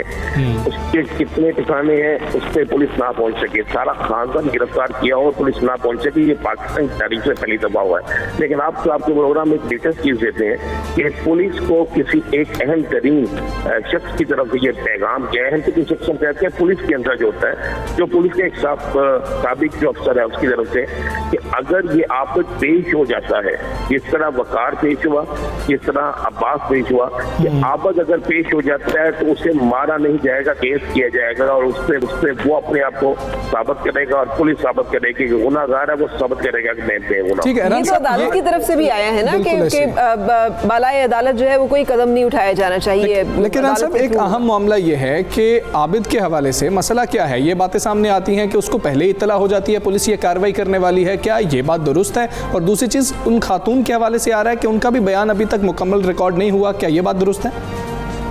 नहीं, बिल्कुल ये बात दुरुस्त नहीं है। तो उनका रिकॉर्ड मुकम्मल हो चुका है, बयान रिकॉर्ड होने के बाद ये आपको मैं इतनी मुसद्दक़ बात कह रहा हूँ कि मैं बताते खुद उस तफ्तीशी टीम के रिकॉर्ड को चेक कर चुका हूँ। तो उनने अपना मुकम्मल रिकॉर्ड बयान रिकॉर्ड करवा दिया है। अब खातून में सिर्फ एक शनाख्त करनी है जो कानून के मुताबिक जेल के अंदर होगी और जेल के अंदर जब जेल शनाख्त होगी उस दिन उसको बुलाया जाएगा और जाकर शनाख्त कर देगी। इसके अलावा शनाख्त का कोई और तरीके का नहीं होता है, उसमें मजिस्ट्रेट मौजूद होगा। जहाँ तक आबद की बात है, एक पुलिस अफसर का दावा है कि वो पुलिस अफसर है जो लाहौर में सबसे पहले ऐसे अफराद को गिरफ्तार करने के हवाले से मशहूर था। साबिक पुलिस अफसर है, पुलिस में मौजूद है, मगर उसकी हिदायत हासिल कर ली गई है। उसका कहना है कि 24 घंटों से 36 घंटों में आबद गिरफ्तार हो जाएगा। आबद के हवाले से ये बात कन्फर्म हो गई है कि आबद जो है वो भावलपुर या भावलनगर में नहीं है, बल्कि शेखुपुरा की हदूद में ही मौजूद है। ये हमसा मैं बिल्कुल आपको कन्फर्म बता रहा हूँ, वो शेखुपुरा की हदूद में ही मौजूद है। अब इन्होंने पुलिस ने रवायती भी का इस्तेमाल किया है कि वो जिन जिन डेरों पर जाकर, क्योंकि ये शूटर था, मैं आपको ये भी बता दूँ, ये जो आबद है ये शूटर है, ये मोस्टली ठीक है, शूटर है, अभी भी इसकी तलाश जारी है। बिल्कुल ऐसी है। रानजीन साहब, रान साहब ने मैं बताया कि अभी उसकी तलाश जो है जारी है और काफ़ी हद तक जो है काम पुलिस ने मुकम्मल अल्लाह करे और अल्लाह करे कि मरकजी मुजरिम जो है वो पकड़ा जाए और उसके बाद उस पर फर्द जुर्म आयद हो और उसके बाद ये सज़ा भी दी जा सके, ताकि ना सिर्फ जो वो ख़ानदान जो कि इस अजियत का और इस घनावने वारदात का निशाना बना है, उसके साथ साथ पूरा मुल्क जो है उसके जो जज्बात मजरूह हैं उसकी तलाफ़ी हो सके। फातिमा चद्दर साहिबा हमारे साथ हैं, चेयरपर्सन है वुमेन प्रोटेक्शन अथॉरिटी की। खुश आमदीद कहेंगे आपको सुबह सवेरे में। और उसके साथ साथ ताहिर आलम साहब हमारे साथ हैं, साबिक inspector general police. Thank you very much for joining. Fatima, आपसे मैं जानना चाह रही हूँ कि वुमेन प्रोटेक्शन अथॉरिटी जो है इस केस को लेकर क्या आपके जो लाया अमल है उसमें कोई तब्दीली आएगी? क्या ऐसे इक़दाम किए गए हैं कि ख़वातीन को तहफ़्फ़ुज़ का एहसास दिलाया जा सके? देखिए सादिया, सबसे पहले तो मैं बताना चाहूँगी कि जो एक्ट 2016 जिसके तहत ये अथॉरिटी बनी है, ख़वातीन के तहफ़्फ़ुज़ के लिए क़वानीन बनाए गए हैं और उसमें ना सिर्फ ये कि जितनी ख़वातीन के डोमेस्टिक वायलेंस होता है या इन पर किसी तरह का भी वायलेंस होता है उसको मद्देनज़र रखते हुए उनके लिए सारे। और यहाँ पे मैं आपको बताती चलूँ, मुल्तान में हमारा वायलेंस अगेंस्ट वुमेन जो सेंटर वर्किंग कर रहा है अभी, वहाँ पे साइकाइट्रिस्ट से लेके हमारे पास फोरेंसिक लैब तक हमारे पास फैसिलिटी मौजूद है। हमारा अपना डिपार्टमेंट है, थाना है, हमारा अपना प्रोसिक्यूशन डिपार्टमेंट है, जुडिशियल डिपार्टमेंट है। उसका बेसिकली मकसद ये है कि कोई भी खातून जो फातिमा, बहुत सारे लोग वहाँ पे कुछ अर्सा पहले तक, कोई 8-9 माह पहले तक लोग एहतजाज कर रहे थे कि उनके जो है सैलरीज नहीं मिली हैं। अब वो मामला क्लियर हो गया है? जी, वो बहुत पहले का, वो जब इंटरम सेटअप आया था तो वहाँ कुछ प्रॉब्लम्स क्रिएट हुई थी, लेकिन अभी तो अल्लाह का शुक्र है जब से तकरीबन दूसरी ये हुकूमत हमारी आई है तब से ये सारे मामला सॉर्ट आउट हो गए हैं। और ये इतना अच्छा सेंटर है क्योंकि साउथ में वहाँ पे क्राइम की रेशो ज़्यादा थी ख़वातीन के साथ। ये सेंटर पहले उधर तभी बनाया गया था, लेकिन उसके बाद अभी हम 2 सेंटर यहाँ पे बनाने जा रहे हैं। ठीक है, 2 सेंटर बनाने जा रहे हैं, लेकिन बाकी जी सादिया जी देखिए सादिया, मैं आपको बताऊं कि 36 अजला में हमारे जितने जो दारुल अमान है वो मौजूद हैं और ये फैसिलिटी ख़वातीन की जो है वहाँ पे दी जा रही है। लेकिन ये स्टेप बाय स्टेप होगा क्योंकि ये state of the art centre ये बहुत बड़ा एक प्रोजेक्ट है और अभी 4 सेंटर बनाने जा रहे हैं जो फैसलाबाद, बहावलपुर, लाहौर और पिंडी है, लेकिन 2 जो सेंटर है उनके PC1 कंप्लीट हो चुके हैं। बेसिकली हम चाह रहे हैं कि ख़वातीन के लिए एक अवेयरनेस कैंपेन लॉन्च की है पंजाब वुमेन प्रोटेक्शन अथॉरिटी ने, उनके हकूक़ के हवाले से और उनके हकूक़ के तहफ़्फ़ुज़ के हवाले से, ताकि ख़वातीन को, अभी तक तो बहुत सी ख़वातीन को यही नहीं पता कि उनके लिए कोई ऐसा इदारा है जो वर्किंग कर रहा है। और बेसिकली ये कोविड की वजह से थोड़ा सा मामला स्टॉप हुआ, अभी फिर इसको कर रहे हैं। हम इसको स्कूल, कॉलेज और यूनिवर्सिटी के लेवल तक लेके जा रहे हैं और एक ठीक है, कैंपेन की जाएगी इस पे। फातिमा साहिबा हमारे साथ मौजूद रहिए। सुबह सवेरे पाकिस्तान, सुबह सवेरे पाकिस्तान। ताहिर साहब, आपसे ये जानना चाहेंगे कि तफ्तीश की बात हम आपसे जानना चाहेंगे। जो तफ्तीश हुई उसके अंदर काफ़ी सवालात उठ गए, 2 लोगों की तस्वीर जारी कर दी गई, शनाख्ती कार्ड जारी कर दिए गए। 3 लोगों के ऊपर पुलिस की जो तफ्तीश थी वो जो जिनके शनाख्ती कार्ड जारी किए गए, एक पॉइंट ऐड कर लीजिएगा सर कि 3 लोग जो हैं उनके, पहले तो वकार को भी कह दिया गया था कि DNA मैच कर गया है। ये जो प्रेस कॉन्फ्रेंस की गई थी उसमें वकार का भी DNA मैच कर गया था और उसके साथ आबिद जो है वो मरकजी मुजरिम था। उसके बाद वकार खुद पेश हो गया और हो गया नहीं, वकार ने तो नहीं किया, तो फिर DNA कैसे मैच कर गया था अगर वकार जो है वो अब बेगुनाह साबित हो रहा है? ताहिर साहब, जब कंफर्म नहीं था तो वकार का नाम दे देना आप दुरुस्त समझते हैं? बिस्मिल्लाहिर्रहमानिर्रहीम। तफ्तीश के हवाले से मैं ये कहूँगा कि बड़े आला पुलिस ऑफिसर्स जो हैं, तजर्बाकार पुलिस ऑफिसर्स की मुख्तलिफ टीम इसमें वाबस्ता है। और ठीक है, शुरू में मोटरवे पर सिक्योरिटी के हवाले से लैप्सेस जो हैं वो इंतहाई काबिल एतराज़ हैं, लेकिन जहाँ तक तफ्तीश का ताल्लुक है, इसमें मैं समझता हूँ कि बेहतरीन लाइंस पर हो रही है। वकार का DNA मैच करने की बात मैंने नहीं सुनी, अलबत्ता जो दूसरा मुल्ज़म है उसके DNA मैच करने की बात, उसका DNA बाद में भेजा गया। और ये अभी तफ्तीश में खामियों की बात की गई है। तो इसमें जो कुछ लीक कर दिया गया, मतलब मुल्ज़मों की तस्वीरें लीक कर दी गई, उनके नाम लीक कर दिए गए, ये इंतहाई गलत है। अभी मैं देख रहा हूँ, और राना अजीम साहब जो हैं हमारे बड़े अच्छे पुराने साथी हैं, लेकिन उन्होंने ये बता दिया कि मुल्ज़म शेखुपुरा में कहीं छुपा हुआ है। अब देखें, अगर वो वाकई शेखुपुरा में है तो शेखुपुरा से भाग जाएगा। अब जो ये शुरू में तस्वीरें दी गई मुल्ज़मों की, इसकी वजह से शनाख्त परेड का अमल जो है वो मुतासर होगा, क्योंकि शनाख्त परेड सर मुजरिमों की तस्वीरें आईजी पंजाब और वज़ीर आला पंजाब ने सर जब प्रेस कॉन्फ्रेंस की, उन्होंने खुद ये मीडिया को तस्वीर दी समेत शनाख्ती कार्ड के, और ये कहा कि मुजरिम फरार हो चुका है। ये उससे पहले तो तस्वीर जो है वो नहीं इस तरह से सामने आई। ये तस्वीर तो हुकूमत और आईजी पंजाब की तरफ से ही दी गई। एक तो ये कि प्रेस की तरफ से, सोशल मीडिया की तरफ से और पॉलिटिशियंस की तरफ से, सोसाइटी की तरफ से हुकूमत पर बहुत ज़्यादा ज़ोर था कि जल्द से जल्द मुल्ज़म सामने आए। और फिर जब मीडिया के हमारे दोस्त हैं बड़े बड़े अच्छे माशाल्लाह, राना अजीम साहब जो पुलिस की फ़ाइल भी पढ़ लेते हैं, तो जब उन्होंने ये खबर लीक कर दी मुल्ज़मों के मुतालिक, तो फिर हुकूमत को भी बताना पड़ा। मेरा ख्याल है कि पहले मीडिया की तरफ से ये लीक हुई है, उनके सोर्सेज लाहौर के जर्नलिस्ट जो हैं वो काफ़ी तेज़ हैं ऐसे बारे में, और पुलिस की ये नाकामी और नाअहली है कि उसने सीक्रेसी बरकरार नहीं रखी, और फिर जो है वज़ीर आला साहब ने भी इसे अनाउंस कर दिया। लेकिन मैं समझता हूँ कि दूसरे मुल्ज़म वकार के मुतालिक नहीं बताना चाहिए था। अभी जो तीसरा मुल्ज़म जो असली मुल्ज़म पकड़ा गया है, जिसे जुडिशल रिमांड पर बराए शनाख्त परेड भेजा गया है, उसको कम से कम उसकी तस्वीर नहीं आनी चाहिए थी। इन्हें समझना चाहिए तफ्तीशी अफसरों को कि अगर तस्वीर दिखा दी जाए तो मुल्ज़म का जो कौंसल है, वकील है, वो ये मौक़िफ़ अख्तियार करता है कि जनाब इसकी तस्वीर तो सारे ज़माने ने देख ली थी, इसलिए अगर इस खातून ने शनाख्त किया है तो ये तो कोई ऐसी एविडेंस नहीं है। हमारे पास इस वक्त इन्वेस्टिगेशन में ब्लड है जो मैच कर सकते हैं मुल्ज़म का, हमारे पास DNA है, जब मुल्ज़म पकड़ा जाएगा तो फर्दर मैच हो जाएगा, या ये जो मुल्ज़म पकड़ा गया इसका भी मैच हो गया जिसको जेल भेज दिया गया है। इसके अलावा भी कोई और एविडेंस हो सकता है। लेकिन आपको नहीं लग रहा कि 7 दिन गुजर चुके हैं इस दिलखराश वाक़े को, और ये खासा टाइम है, और पुलिस जो है मरकजी मुजरिम को पकड़ने में अभी तक कामयाब नहीं हो सकी है। इसकी आपके ख्याल में वजूहात क्या हो सकती हैं? मीडिया वजह है कि मीडिया खबर चला रहा है या फिर पुलिस का फेलियर है? देखें, मुल्ज़म को अपनी मौत नजर आ रही है, मुल्ज़म को सजा नजर आ रही है, और इसमें काफ़ी दिन हो जाते हैं, कई मांग लग जाते हैं मुल्ज़मों को पकड़ने में।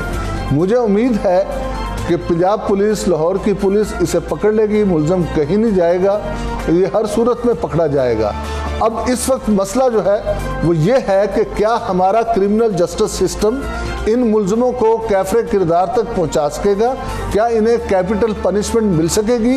हम तफ्तीश में ही कुछ ऐसी खामियां कर बैठे हैं जिसकी वजह से मुझे ये बात जो है इसमें शक नज़र आता है कि शायद इब्तदाई कोर्ट तो उसको सजा दे दे, लेकिन आला अदलिया के में जब ये केस जाए, तफ्तीश में खामियां किसने की हैं? ये पुलिस की तरफ से खामियां हुई हैं, ये तफ्तीश में खामियां भी मीडिया की तरफ से हुई हैं?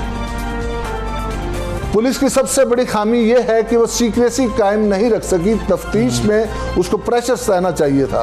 पुलिस ठीक है, मीडिया का प्रेशर होता है, सोसाइटी का प्रेशर होता है, लेकिन उसे चुप रहना चाहिए था, उसे अपनी तफ्तीश उस वक्त जाहिर करनी चाहिए थी जब मुल्ज़म पकड़े जाते।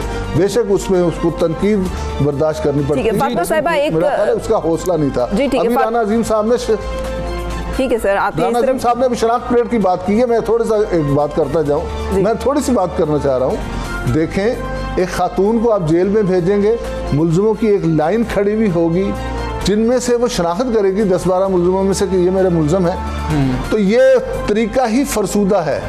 क्यों नहीं हम उधर ही थाने में या किसी और जगह में शनाख्त परेड का बंदोबस्त करते और टेंटेड ग्लासेस के पीछे क्यों नहीं गवाह जो है शनाख्त करता मुलजमों को, जैसा कि वेस्टर्न कंट्रीज में होता है। हमें खुदारा इस कानून में तब्दीली ले आए, बहुत से लोग जेल जाने से घबराते हैं। ठीक है, तो फातिमा, ये सारी चीजें हैं। फातिमा चदर साहिबा फरमाइएगा, चाहते हैं विमेन प्रोटेक्शन सेंटर्स का कयाम जो है ये तो चले एक जगह पे रहा, इस वक्त जो एक सोच की तब्दीली, रवैये की तब्दीली की बात हो रही है, उस हवाले से क्या आप समझती हैं क्या किया जाना चाहिए एक औरत होने के नाते भी और चेयरपर्सन विमेन प्रोटेक्शन अथॉरिटी होने के नाते से? आप समझती हैं कि वो तमाम इक़दाम और मेजर्स किए गए, जैसे अगर हम साइबर क्राइम्स की बात करते हैं और लेजिस्लेशन कर लेते हैं, अगर हम किसी की हद तक इज़्ज़त की बात करते हैं और उसकी लेजिस्लेशन कर लेते हैं, तो औरतों के हवाले से इस तरह के रिमार्क्स या इस तरह की गुफ्तगू या इस तरह की बातें या इस तरह का रवैया जो है उसके ऊपर आप समझती हैं कि अभी नहीं मुनासिब इक़दाम किए गए? डेफिनेटली सादिया, मैं आपकी इस बात से एग्री करूंगी, क्योंकि हमें बेसिकली सोच को बदलने की ज़रूरत है। कैसे बदलेंगे? कि जो खातून घर से बाहर निकलती है बीइंग अ वुमन, देखिए वो हमारे जो हमारी एजुकेशन है, हमारे जो डिपार्टमेंट्स है, पुलिस डिपार्टमेंट है, हमारा जो रिलीजियस डिपार्टमेंट है, हम सबको मिल के बैठना होगा। बीइंग अ वुमन और बीइंग अ चेयरपर्सन, मैं ये कहती हूँ कि हमारे ये जो सन 70 की दहाई के कानून बने हुए हैं, इनको हमें बदलना पड़ेगा। एक तो सजा और जजा का जो सिस्टम है उस पे हमें बहुत ज्यादा गौर व खौज की जरूरत है कि एक औरत जो घर से निकलती है, अगर 90% हमारे पास केस आते हैं तो 40% की रेशो है जो औरत हमारे तक पहुंचती है, और क्योंकि औरतें नहीं जाना चाहती, अपनी बात नहीं बता। दूसरा ये कि आपने ये देखा कि एक ये औरत के साथ अंदोनाक वाकया हुआ, ना सिर्फ नेशनल लेवल पे, इंटरनेशनल लेवल पे हमारे जो ओवरसीज है बाहर बैठे हुए, वो ये अब इनसिक्योरिटी फील करना शुरू हो गए हैं कि हमारी बीवियां बच्चे, हम इतना रेमिटेंस भेज रहे हैं अपने मुल्क में, हमारी बीवियां और बच्चे वहां पे, मतलब उनके साथ भी ऐसे हो सकता है। देखिए, हमें बीइंग अ औरत हमें ये कोशिश करनी चाहिए, और पंजाब वुमेन प्रोटेक्शन अथॉरिटी के प्लेटफॉर्म से मैं इस बात को यकीनी बनाने की कोशिश कर रही हूँ कि ऐसे कानून बनाए जाएं। सबसे बड़ी बात है कि एक खातून जब घर से निकलती है, हमारे थाने का जो कल्चर है, और इस तरह से फिर आके बयान दे देना कि इन चीजों को देखना होगा। फातिमा, ठीक है, आप हमारे साथ मौजूद थी, बहुत शुक्रिया। ब्रेक के लिए रुकेंगे और फिर आगे चलेंगे।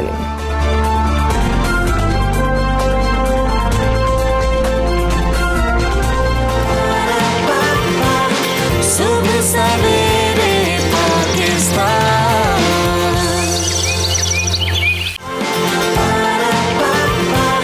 सुबह सवेरे पाकिस्तान।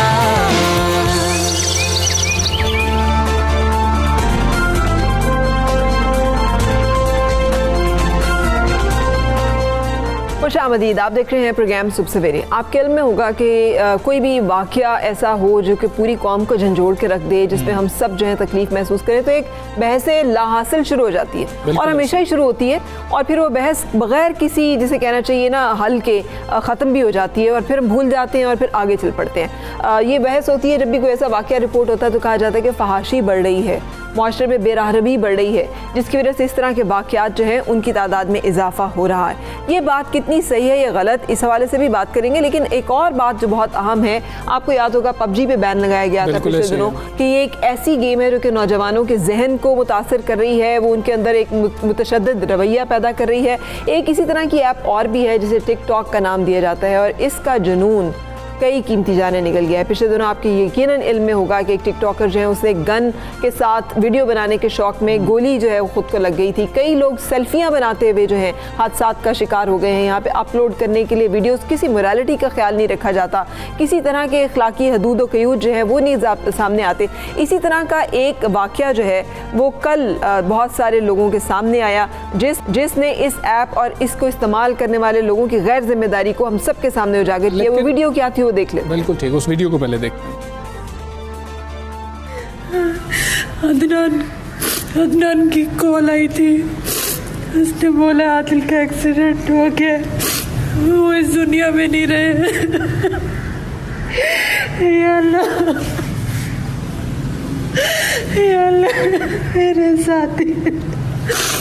साथी ऐसा क्यों? ये देखें, ये मामला देखें कितना संजीदा मामला है। टिकटॉक हम सब समझते हैं टिकटॉक पर जब वीडियोस बनाई जाती हैं तो उससे इल्म हो जाता है कि क्या ये कोई फ़नी वीडियो है, क्या ये सिर्फ लिपसिंग की गई है, क्या डबिंग की जा रही है। लेकिन ये इतना संजीदा मामला था, खातून बिल्कुल संजीदा हैं और अपने शौहर के बारे में ऐसी बात कर रही हैं और फिर ये बात सामने आती है कि ये फॉलोअर्स के लिए, फॉलोअर्स बढ़ाने के लिए ये मामला किया ये बात तो एज्यूम की गई ना, क्योंकि जब राब्ता की इसके बाद इनकी एक और वीडियो आई जिसमें उन्होंने कहा कि मुझे पता चला था, किसी ने इतला दी थी कि वो गिर गए हैं, तो मुझे ये नहीं समझ आया बेहोश हो गए थे, बेहोश हैं या उसमें। और फिर एक और वीडियो उसके बाद अपलोड हुई जिसमें पूरा अहले खाना जो है उस जख्मी का एक इस सवाल ये पैदा होता है कि इस तरह के सानियात और इस तरह के वाक़यात पे इतनी वीडियोस बनाने का टाइम किसके पास होता है और उन वीडियोस को अपलोड करना जो है उससे क्या हासिल करना होता है। आप एक निजी ज़िंदगी है, आपकी एक पर्सनल ज़िंदगी है आपकी, उसको पब्लिक करना और इसके क्या नताइज और असरात मुरतब हो रहे हैं हमारी नौजवान नस्ल जो कि इस वक्त इस ऐप को बहुतात में और बड़ी तादाद में इस्तेमाल करी। इस हवाले से बातचीत करेंगे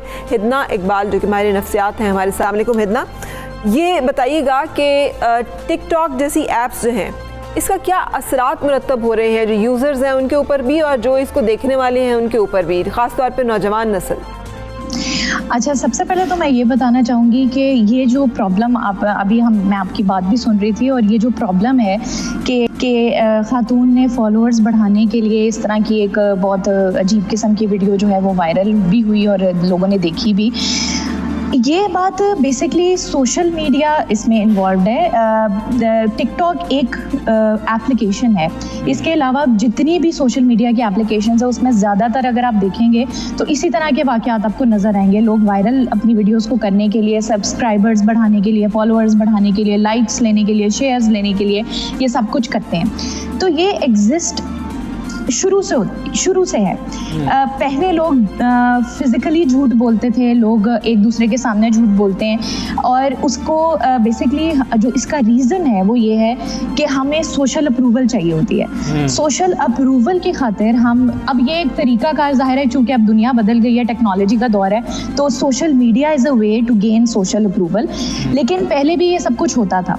अगर मैं नफ्सियात के हवाले से आपसे बात करूँ तो हम इसको एक डिसऑर्डर का नाम देते हैं जिसमें कि जो एक्सट्रीम फॉर्म चली जाए उसको हम हिस्ट्रियोनिक पर्सनालिटी डिसऑर्डर का नाम देते हैं, जिसमें कि इंसान होता ये है कि अलामात क्या हैं या सिम्टम्स क्या हैं, उसमें होता ये है कि इंसान लोगों की अटेंशन सीख करने के लिए या अटेंशन ग्रैब करने के लिए इस तरह की हरकत करता है या ऐसे इमोशनल डिस्प्लेज करता है या ऐसे तरीके अपनाता है कि लोग। इसका हल क्या है? देखें, ये हमारे पास हल तो एक ही होता है कि इन ऐप्स को बंद कर दिया जाए। ये कोई मुस्तकिल हल तो नहीं है, कोई दूसरी ऐप आ जाएगी। अगर पबजी को बंद किया जिस तरह फराह ने भी जिक्र किया, उसके बाद ये टिकटॉक पर ये मामला है, इसका हल क्या है? पर्सनैलिटी को कैसे बेहतर किया जा सकता है? देखिए, हल जो होते हैं ना दो तरह के हो सकते हैं। कुछ शॉर्ट टर्म हल होते हैं, कुछ लॉन्ग टर्म हल होते हैं। ये जो एप्लीकेशंस को बैन करना है ये शॉर्ट टर्म हल है, ये लॉन्ग टर्म हल नहीं है। लॉन्ग टर्म हल तब होगा जब हम पेरेंटिंग की तरफ जाएंगे। मेरा हमेशा से यही एक रहा है कि आप पेरेंटिंग को देखें। बच्चे की जो भी इंडिविजुअल अब एडल्टहुड में जो भी कर रहा है उसके पीछे एक पूरी हिस्ट्री होती है जो बचपन से आप ट्रेस करें तो आपको मिलती है। अब बचपन में कौन कौन से फैक्टर्स जो हैं वो इन्वॉल्व होते हैं, आपके पेरेंट्स इन्वॉल्व होते हैं, आपकी स्कूलिंग इन्वॉल्व होती है, आपका सोशल सिस्टम इन्वॉल्व होता है। वहाँ पे उसकी क्यों लो सेल्फ एस्टीम हुई, क्यों उसको ये ज़रूरत महसूस हुई कि मुझे अटेंशन लेने के लिए इस तरह के तरीके करने पड़े। प्रेशर भी बहुत अहम है। आपके सामने ये कि अगर किसी के आजकल फॉलोअर्स और लाइक्स नहीं है, हम तक ये मामला होता है जो कि सारी ज़िंदगी टेलीविज़न और मीडिया में काम करते रहे, हमसे भी पूछा जाता है आपके सोशल मीडिया लाइक्स कितने हैं। अब अगर आप अपनी सोशल मीडिया लाइक्स नहीं बढ़ाते तो यू आर नॉट फॉलोअर्स, तो you are not considered media person even. तो ये एक बड़ी ये तो मीडिया पर्सन के साथ मामला। लेकिन मोरालिटी क्राइसिस भी तो है ना कि हमने बजाय इसके कि हम ये देखें कि किसी बंदे की अचीवमेंट क्या है, कंट्रीब्यूशन क्या है, क्वालिटी ऑफ कंट्रीब्यूशन क्या है। आज इंपॉर्टेंट ये है कि उसने कपड़े कैसे पहन लिए हैं, उसने बाल कैसे बना लिए, उसमें कितनी ऐसी वीडियोस अपलोड कर दी और कितने लोग वो देखते हैं। और इस मामले को जोड़ा जाता है फिर कि मुल्क में जब बेराहरवी और फहाशी आम होगी तो फिर इस तरह की मोरालिटी क्राइसिस का नतीजा ये ऐसे खौफनाक जराइम के इजाफे की सूरत में भी निकलेगा। आप इनका कोरिलेशन समझती हैं कि सही है या आप समझती हैं कि इसमें स्टेट को भी इंटरवीन करना चाहिए? हमारे PTA और इस तरह के बहुत सारे इदारे जो हैं उन्हें अब इंटरवीन करके इसको रेगुलेट करना चाहिए। अनफॉर्चुनेटली हम सब लोगों ने, ये ग्लोबली एक फिनोमेना चल रहा है कि हमने अपनी वर्थ जो है वो एसोसिएट की है कि कितने लोग हमें अप्रूवल दे रहे हैं, कितने लोग हमें फॉलो करने का मतलब यही है कि वो हमें अप्रूव कर रहे हैं, हमें चाह रहे हैं, हमें अच्छा समझ रहे हैं, तभी हमें वो फॉलो कर रहे हैं। तो हमारी वर्थ सिर्फ इस चीज़ से एसोसिएटेड है कि वो क्वांटिटी क्या है, वो नंबर क्या है, जितने लोग हमारे साथ एसोसिएटेड हैं। जब ज़रूरत पड़ेगी तो क्या वो सब लोग आपके लिए मौजूद होंगे, क्या ये बहुत बड़ा क्वेश्चन मार्क है। दूसरी जो बात आपने की कि फहाशी की, देखें अगेन जो हमारा मेजर इंस्टीट्यूशन है वो हमारा घर है, उसके बाद हमारा स्कूल सिस्टम है। तो जाहिर है घर की अगर हम बात करते हैं तो वहाँ से हमारी पेरेंटिंग सबसे, क्या ऐसे फैक्टर्स हैं कि हमारे पेरेंट्स हमारे लिए अनअवेलेबल हैं, अपने बच्चों के लिए अनअवेलेबल हैं, क्योंकि कोई भी पेरेंट ये नहीं चाहता कि उनका बच्चा जो है वो खराब हो या बुरा इंसान बने। जाहिर है वो यही चाहते हैं कि अच्छा इंसान। पेरेंटिंग एक अहम मामला है। हिदना हमारे साथ मौजूद है। लेकिन हमजा जैसे कहते हैं आई डिसएग्री इतने से एरिए पे।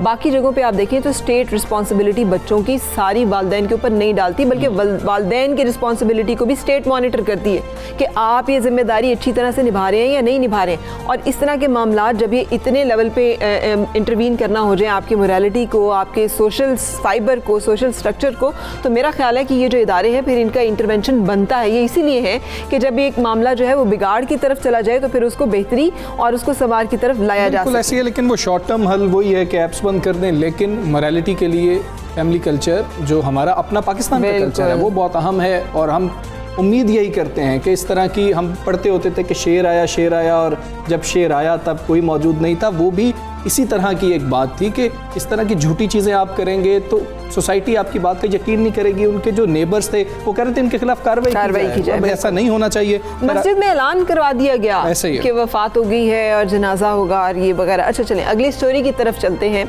ये मामला भी बहुत अहम है। जैसे हमने प्रोग्राम के शुरू में बात की थी कि गर्मी सितंबर में भी इतनी ज़्यादा हमें महसूस हो रही है क्योंकि माहौल और मौसमियात में इतनी तब्दीलियाँ आ चुकी हैं और जिम्मेदार हम हैं जिन्होंने कि अपने माहौल को बिगाड़ के रख दिया है। ये आपके सामने इस वक्त जो फुटेज है ये चित्राल की है जहाँ बरोगल ग्लेशियर खतरनाक हद तक सरक गया है।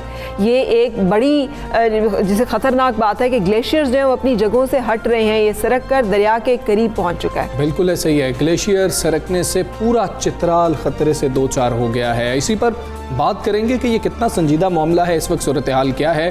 ज़ीशान काका खेल हमारे साथ मौजूद है। ज़ीशान बहुत शुक्रिया। ज़ीशान बताइए ये सूरत हाल क्या है, दरिया के करीब पहुँच गया है, बहुत ख़तरनाक लग रहा है।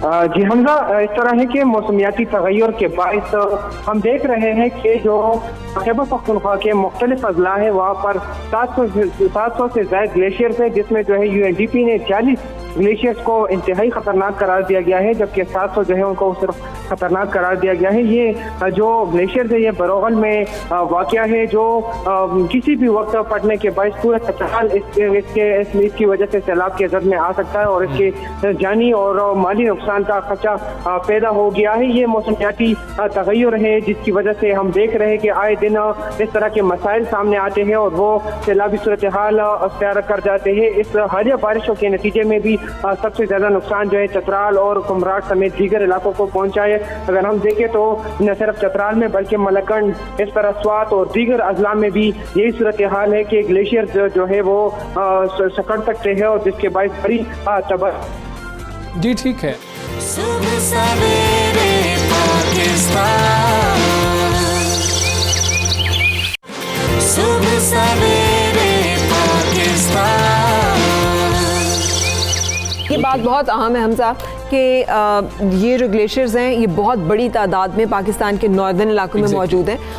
पाकिस्तान माहौलियाती और मौसमियाती तब्दीलियों से मुतासर होने वाले दुनिया के ममालिक की फहरिस्त में 7वें नंबर पर है। ये बहुत ख़तरनाक नंबर है जिसका मतलब यह है कि हालांकि हमारा कंट्रीब्यूशन भले उतना ना हो लेकिन हम ज़्यादा मुतासर होंगे। इस हवाले से इक़दाम डैम्स बनाना अपने, क्योंकि ये जब ग्लेशियर पिघलेंगे या सरकेंगे तो इसके नतीजे में हमारा फसलों की काश्त, बारिशों की गैर मामूली जैसे सैलाबी सूरत हाल, ये हम सबको मुतासर करेगी। तो हमें अपना किरदार इसमें ज़रूर अदा करना है। कुछ माओं की सेहत की बात बहुत अहम मामला है फरा। इसको हम या तो लाइट लेते हैं या फिर हम शर्माते हैं या हम ये बात नहीं करना चाहते हैं कि ऐसा ये मौजू है कि हम आपसे शेयर कर फरा खुसूसी तौर पर ये शेयर करना चाह रही थी कि लोग इसको डिस्कस नहीं करना चाहते, जिससे ये मसाइल पैदा हो रहे हैं। वैसे तो इसका कोई बहुत ज़्यादा हम रिलेशन माओं के साथ नहीं जोड़ेंगे, इसलिए कि शुगर एक ऐसा मसला है या फिर जिसे हम ज़ियाबितिस कहते हैं कि ये हर एक शख्स को मुतासिर करता है। पाकिस्तान में शुगर और हेपेटाइटिस ये दो अमराज ऐसे हैं कि जो इस वक्त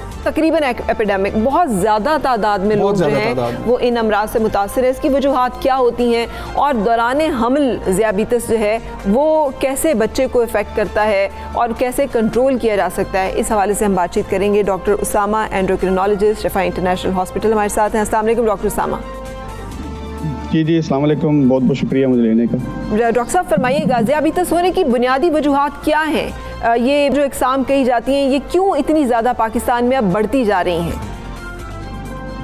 अच्छा, दो टाइप्स की जो डायबिटीज़ हैं, टाइप 1 डायबिटीज़, टाइप 2, इसके अलावा जो औरतों में हमल के दौरान जो डायबिटीज़ होती है जिसको हम कहते हैं जेस्टेशनल डायबिटीज़, यानी कि ज़ियाबितिस जो हमल के दौरान होती है। वजूहात जो हैं वो अमूमन टाइप 2 डायबिटीज़ या जेस्टेशनल डायबिटीज़ की एक ही है, यानी कि अगर आपके फैमिली में किसी को डायबिटीज़ है, इसके अलावा अगर आपका वज़न ज़्यादा है और हद तक वज़न ज़्यादा है, इसके अलावा औरतों में ख़ास तौर पे एक बीमारी होती है जिसको हम कहते हैं पॉलीसिस्टिक ओवरी डिजीज़, यानी कि हार्मोनल बीमारी।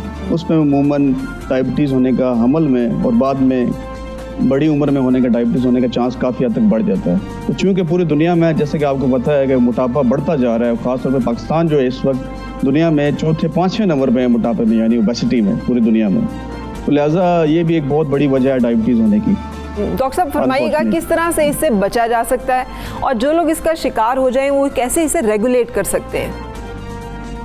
जी बेसिकली बचने का जो तरीका है वो टाइप 2 डायबिटीज़ के लिए, क्योंकि टाइप 1 डायबिटीज़ का कोई अब फिलहाल तरीका दरियाफ्त नहीं हो सका बचने का, क्योंकि टाइप 1 अमूमन कम उम्र में होती है बच्चों में। अच्छा, टाइप 2 में बचने का सबसे बेहतरीन तरीका है, अगर आपका वज़न ज़्यादा है तो आप कोशिश करें वज़न को नॉर्मल करने का। इसमें एक बात मैं ऐड करना चाहूँगा, एक बॉडी मास इंडेक्स एक चीज़ होती है जिसको हम टेक्निकल वर्ड में BMI यानी कहते हैं, इसका फार्मूला आपको इंटरनेट से मिल जाएगा। इसके तहत आप ये अपने कद और वज़न के हिसाब से मालूम कर सकते हैं कि आप किस एरिया में फॉल करते हैं, यानी कि आपका वज़न नॉर्मल है, आपका थोड़ा ज़्यादा है या आप बहुत ज़्यादा वज़न कैटेगरी में आते हैं। अगर आपका वज़न ज़्यादा है, इसके अलावा आपकी फैमिली हिस्ट्री है, यानी कि घर में माँ बाप, बहन भाई, किसी को डायबिटीज़ है, ब्लड प्रेशर है, इस तरह की बीमारियां हैं, तो आपको 2 से 3 गुना खतरा ज़्यादा है डायबिटीज़ होने का। ठीक है डॉक्टर साहब, अगर आपने इस खतरे से बचना। जी डॉक्टर साहब, ये बच्चों में भी मुंतकिल हो सकता है कि जो बच्चा पैदा हो रहा होता है उसके लिए ये कितना संजीदा मामला होता है? क्या ऐसा होता है कि बच्चों का फिर फौरी टेस्ट किया जाता है या बच्चों के लिए नहीं ऐसा मसला होता कि बच्चे भी डायबिटिक पैदा हों?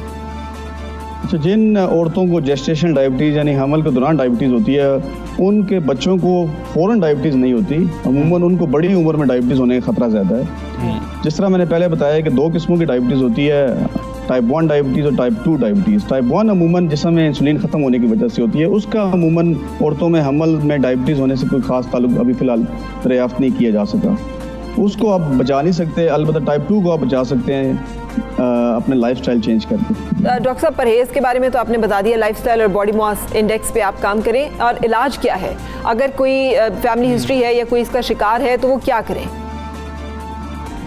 फैमिली हिस्ट्री को तो आप तब्दील नहीं कर सकते, वो तो कोई तरीका नहीं है। अलबत्ता अगर आपका वज़न ज़्यादा है तो आप अपने खुराक को यानी डाइट को इम्प्रूव करें, इसके अलावा एक्सरसाइज करें, उसको ज़िंदगी का हिस्सा बनाएं, ताकि बदतरीज स्लोली आस्ता आस्ता आपका वज़न नॉर्मल साइड पे आना शुरू हो जाए। ग़ज़ा में बहुत सारी बहस हो चुकी है, कितनी दफ़ा हम प्रोग्राम भी कर चुके हैं, यानी ग़ज़ा में कैसी तब्दीलियाँ करनी है, ख़ास तौर पर मुरगन ग़ज़ाएँ, कार्बोहाइड्रेट यानी निशास्ता वाली ग़ज़ाएँ, ख़ास तौर पे हम रोटी चावल इस तरह की चीज़ें बहुत ज़्यादा खाना शुरू हो गए हैं और एक्सरसाइज हमने छोड़ दी है, लिहाजा हमारा वज़न बदतरीज बढ़ता जा रहा है। अगर हम किसी तरीके से इन 2 चीज़ों पे कंट्रोल करें यानी डाइट और एक्सरसाइज पे, तो हम अपने वज़न को नॉर्मल कर सकते हैं और इस मौलिक बीमारी से बच सकते हैं। उन ख़वातीन के बारे में वज़ाहत फरमा दीजिएगा जो हमल के दौरान इस मर्ज़ का शिकार हो जाती हैं कि उन्हें क्या करना है और क्या नहीं करना। जी बड़ा इम्पोर्टेंट सवाल है, इस पे हम पूरा एक प्रोग्राम करना चाहिए वैसे, लेकिन इसमें ये मैं कहूँगा कि डायबिटीज़ जी डायबिटीज़ बेसिकली या तो औरत को पहले से चल रही है, उसके ऊपर से हमल हो गया है, या तो ये एक किस्म हो सकती है। इसके अलावा दूसरी किस्म ये हो सकती है कि औरत को डायबिटीज़ नहीं है लेकिन हमल के दौरान डायबिटीज़ होगी है, यानी दोनों से थोड़ा सा फ़र्क होता है, लेकिन कंट्रोल बेसिकली लाजमी करना है। अच्छा, एक आम हालात में डायबिटीज़ का जो ब्लड शुगर की रीडिंग्स होती हैं वो फ़र्क होती हैं हमल में, लिहाजा ये औरत को सबसे पहले ये पता होना चाहिए कि अगर वो मॉनिटर करती है ब्लड शुगर से चेक करती है तो कितनी होनी चाहिए, नंबर 1। नंबर 2, उसको कंट्रोल करना इंतहाई ज़रूरी है। उसकी वजह यह है कि 2 ज़िंदगियों का मसला है, अगर आपकी शुगर कंट्रोल नहीं है, एक तो हमल ज़ाया होने का बहुत खतरा है। जी जी ठीक है डॉक्टर साहब, बहुत शुक्रिया, आपने हमें इसमें एजुकेट, बहुत आम मामला था फरा, और डॉक्टर साहब ने बिल्कुल दुरुस्त कहा कि हमें एहतियात तो करनी है, और जो वज़न बढ़ता जा रहा है, जो हमारी खुराक है, ग़िज़ा को भी दुरुस्त करना है। हम इस बारे में आपको मुख्तलिफ इन्फॉर्मेशन जो है वो देते रहेंगे, और प्रोग्राम के हवाले से जो भी हमें लगेगा कि हमारे लिए ज़रूरी है, हम उन चीज़ों पर बात करेंगे। एक चीज़ बहुत ज़रूरी है, वो है ज़िंदगी का वापस नॉर्मल रूटीन और मामूल की तरफ लौटना। इसमें एक खबर मुझे कल से मैं सोच रही हूँ, पता नहीं अब बाकी लोग सोच रहे हैं या नहीं, शादी हॉल्स के खुलने की बात हुई है, और ख़वातीन जब शादी के लिए जाती हैं तो बड़ी तैयार होके जाती हैं, तो वो मास्क जो है वो कैसे होंगे? ये आम मास्क तो हमें पसंद नहीं आएंगे कि फिर हम वो मास्क लगा के एम्ब्रॉयडर्ड मास्क मार्केट में आ गए हैं, वो तो जो खातीन है मैचिंग मास्क ले रही हैं, और बड़ा वो अब तो खुश भी हैं। जैसे आपने शादी हॉल्स की बात की, वो भी अब जो है उनको खोलने की इजाज़त दे दी गई है, और वो खुल गए हैं। और शादी हॉल मालकान तो बड़ी देर से कह रहे थे, लेकिन खातीन भी चाह रही थी कि कोई अब एक्टिविटी हो, शादी हो, नए कपड़े बाहर जाके दिखाए जाएँ, तो खातीन बहुत खुश हैं। लेकिन एहतियात बहुत ज़रूरी है, इसलिए कि पूरी दुनिया से जो खबरें आ रही हैं वो कोई बहुत अच्छी खबरों की फहरिस्त में नहीं डाली जा सकती। मौसम की तब्दीली के साथ, दर्जा हरारत की तब्दीली के साथ, और इस तरह की समाजी हमारी जो एक्टिविटीज़ हैं उनके बढ़ने के साथ यकीनी तौर पर कोरोना वायरस के फैलाव का खदशा और ख़तरा मौजूद है। लिहाजा इसका मतलब जब हुकूमत ये इक़दाम कर रही है कि हमारी ज़िंदगी को वापस नॉर्मेलिटी की तरफ लाया जा सके, तो ज़िम्मेदारी हमारी भी है कि हम भले इतना एरिया का मेकअप जो है वो ना करें और मास्क पहने रहें, लेकिन हम अपने हिफाजत और बचाव को अपनी हुस्न, खूबसूरती और उस वक्त एक दूसरे से मिलने जुलने में, गले मिलने से के ऊपर तरजीह दें। बिल्कुल फरा, देख लें, एक तो कमारे बहुत खुश हैं, दूसरे आंटियां बहुत खुश हैं, ये दो लोग बहुत खुश हैं। हाँ, लेकिन एहतियात बहुत ज़रूरी है भाई। अभी वो एक वायरल भी हुई थी ना वीडियो, जिसमें एक हंस जो है उसने वो एक उठा के मास्क खातून के चेहरे पर, कितनी अच्छी लग रही थी वो ख़वातीन जिन्होंने मास्क पहने हुए हैं। This is the new fashion, और ये फैशन और ट्रेंड जो है, जो नहीं पहनता वो एक गैर जिम्मेदार और एक इनसेंसिटिव इंसान लगता है कि उसे दूसरों की और अपनी सेहत की कोई परवाह नहीं है। तो हमें भले एहतियात बहुत करनी है, तैयार हो, खुश हो, मिले जुले, मास्क ज़रूर पहनिए। मैं किसी शादी में ज़रूर जाना चाह रही हूँ, जाके देखूं कि कितनी ख़वातीन ने वहाँ, मुझे नहीं लगता कोई भी खातून इतना तैयार हो के मास्क पहने। आज के प्रोग्राम का वक्त खत्म हो गया, कल फिर हाजिर होंगे नए सुबह। हैव अ गुड डे, अल्लाह हाफ़िज़।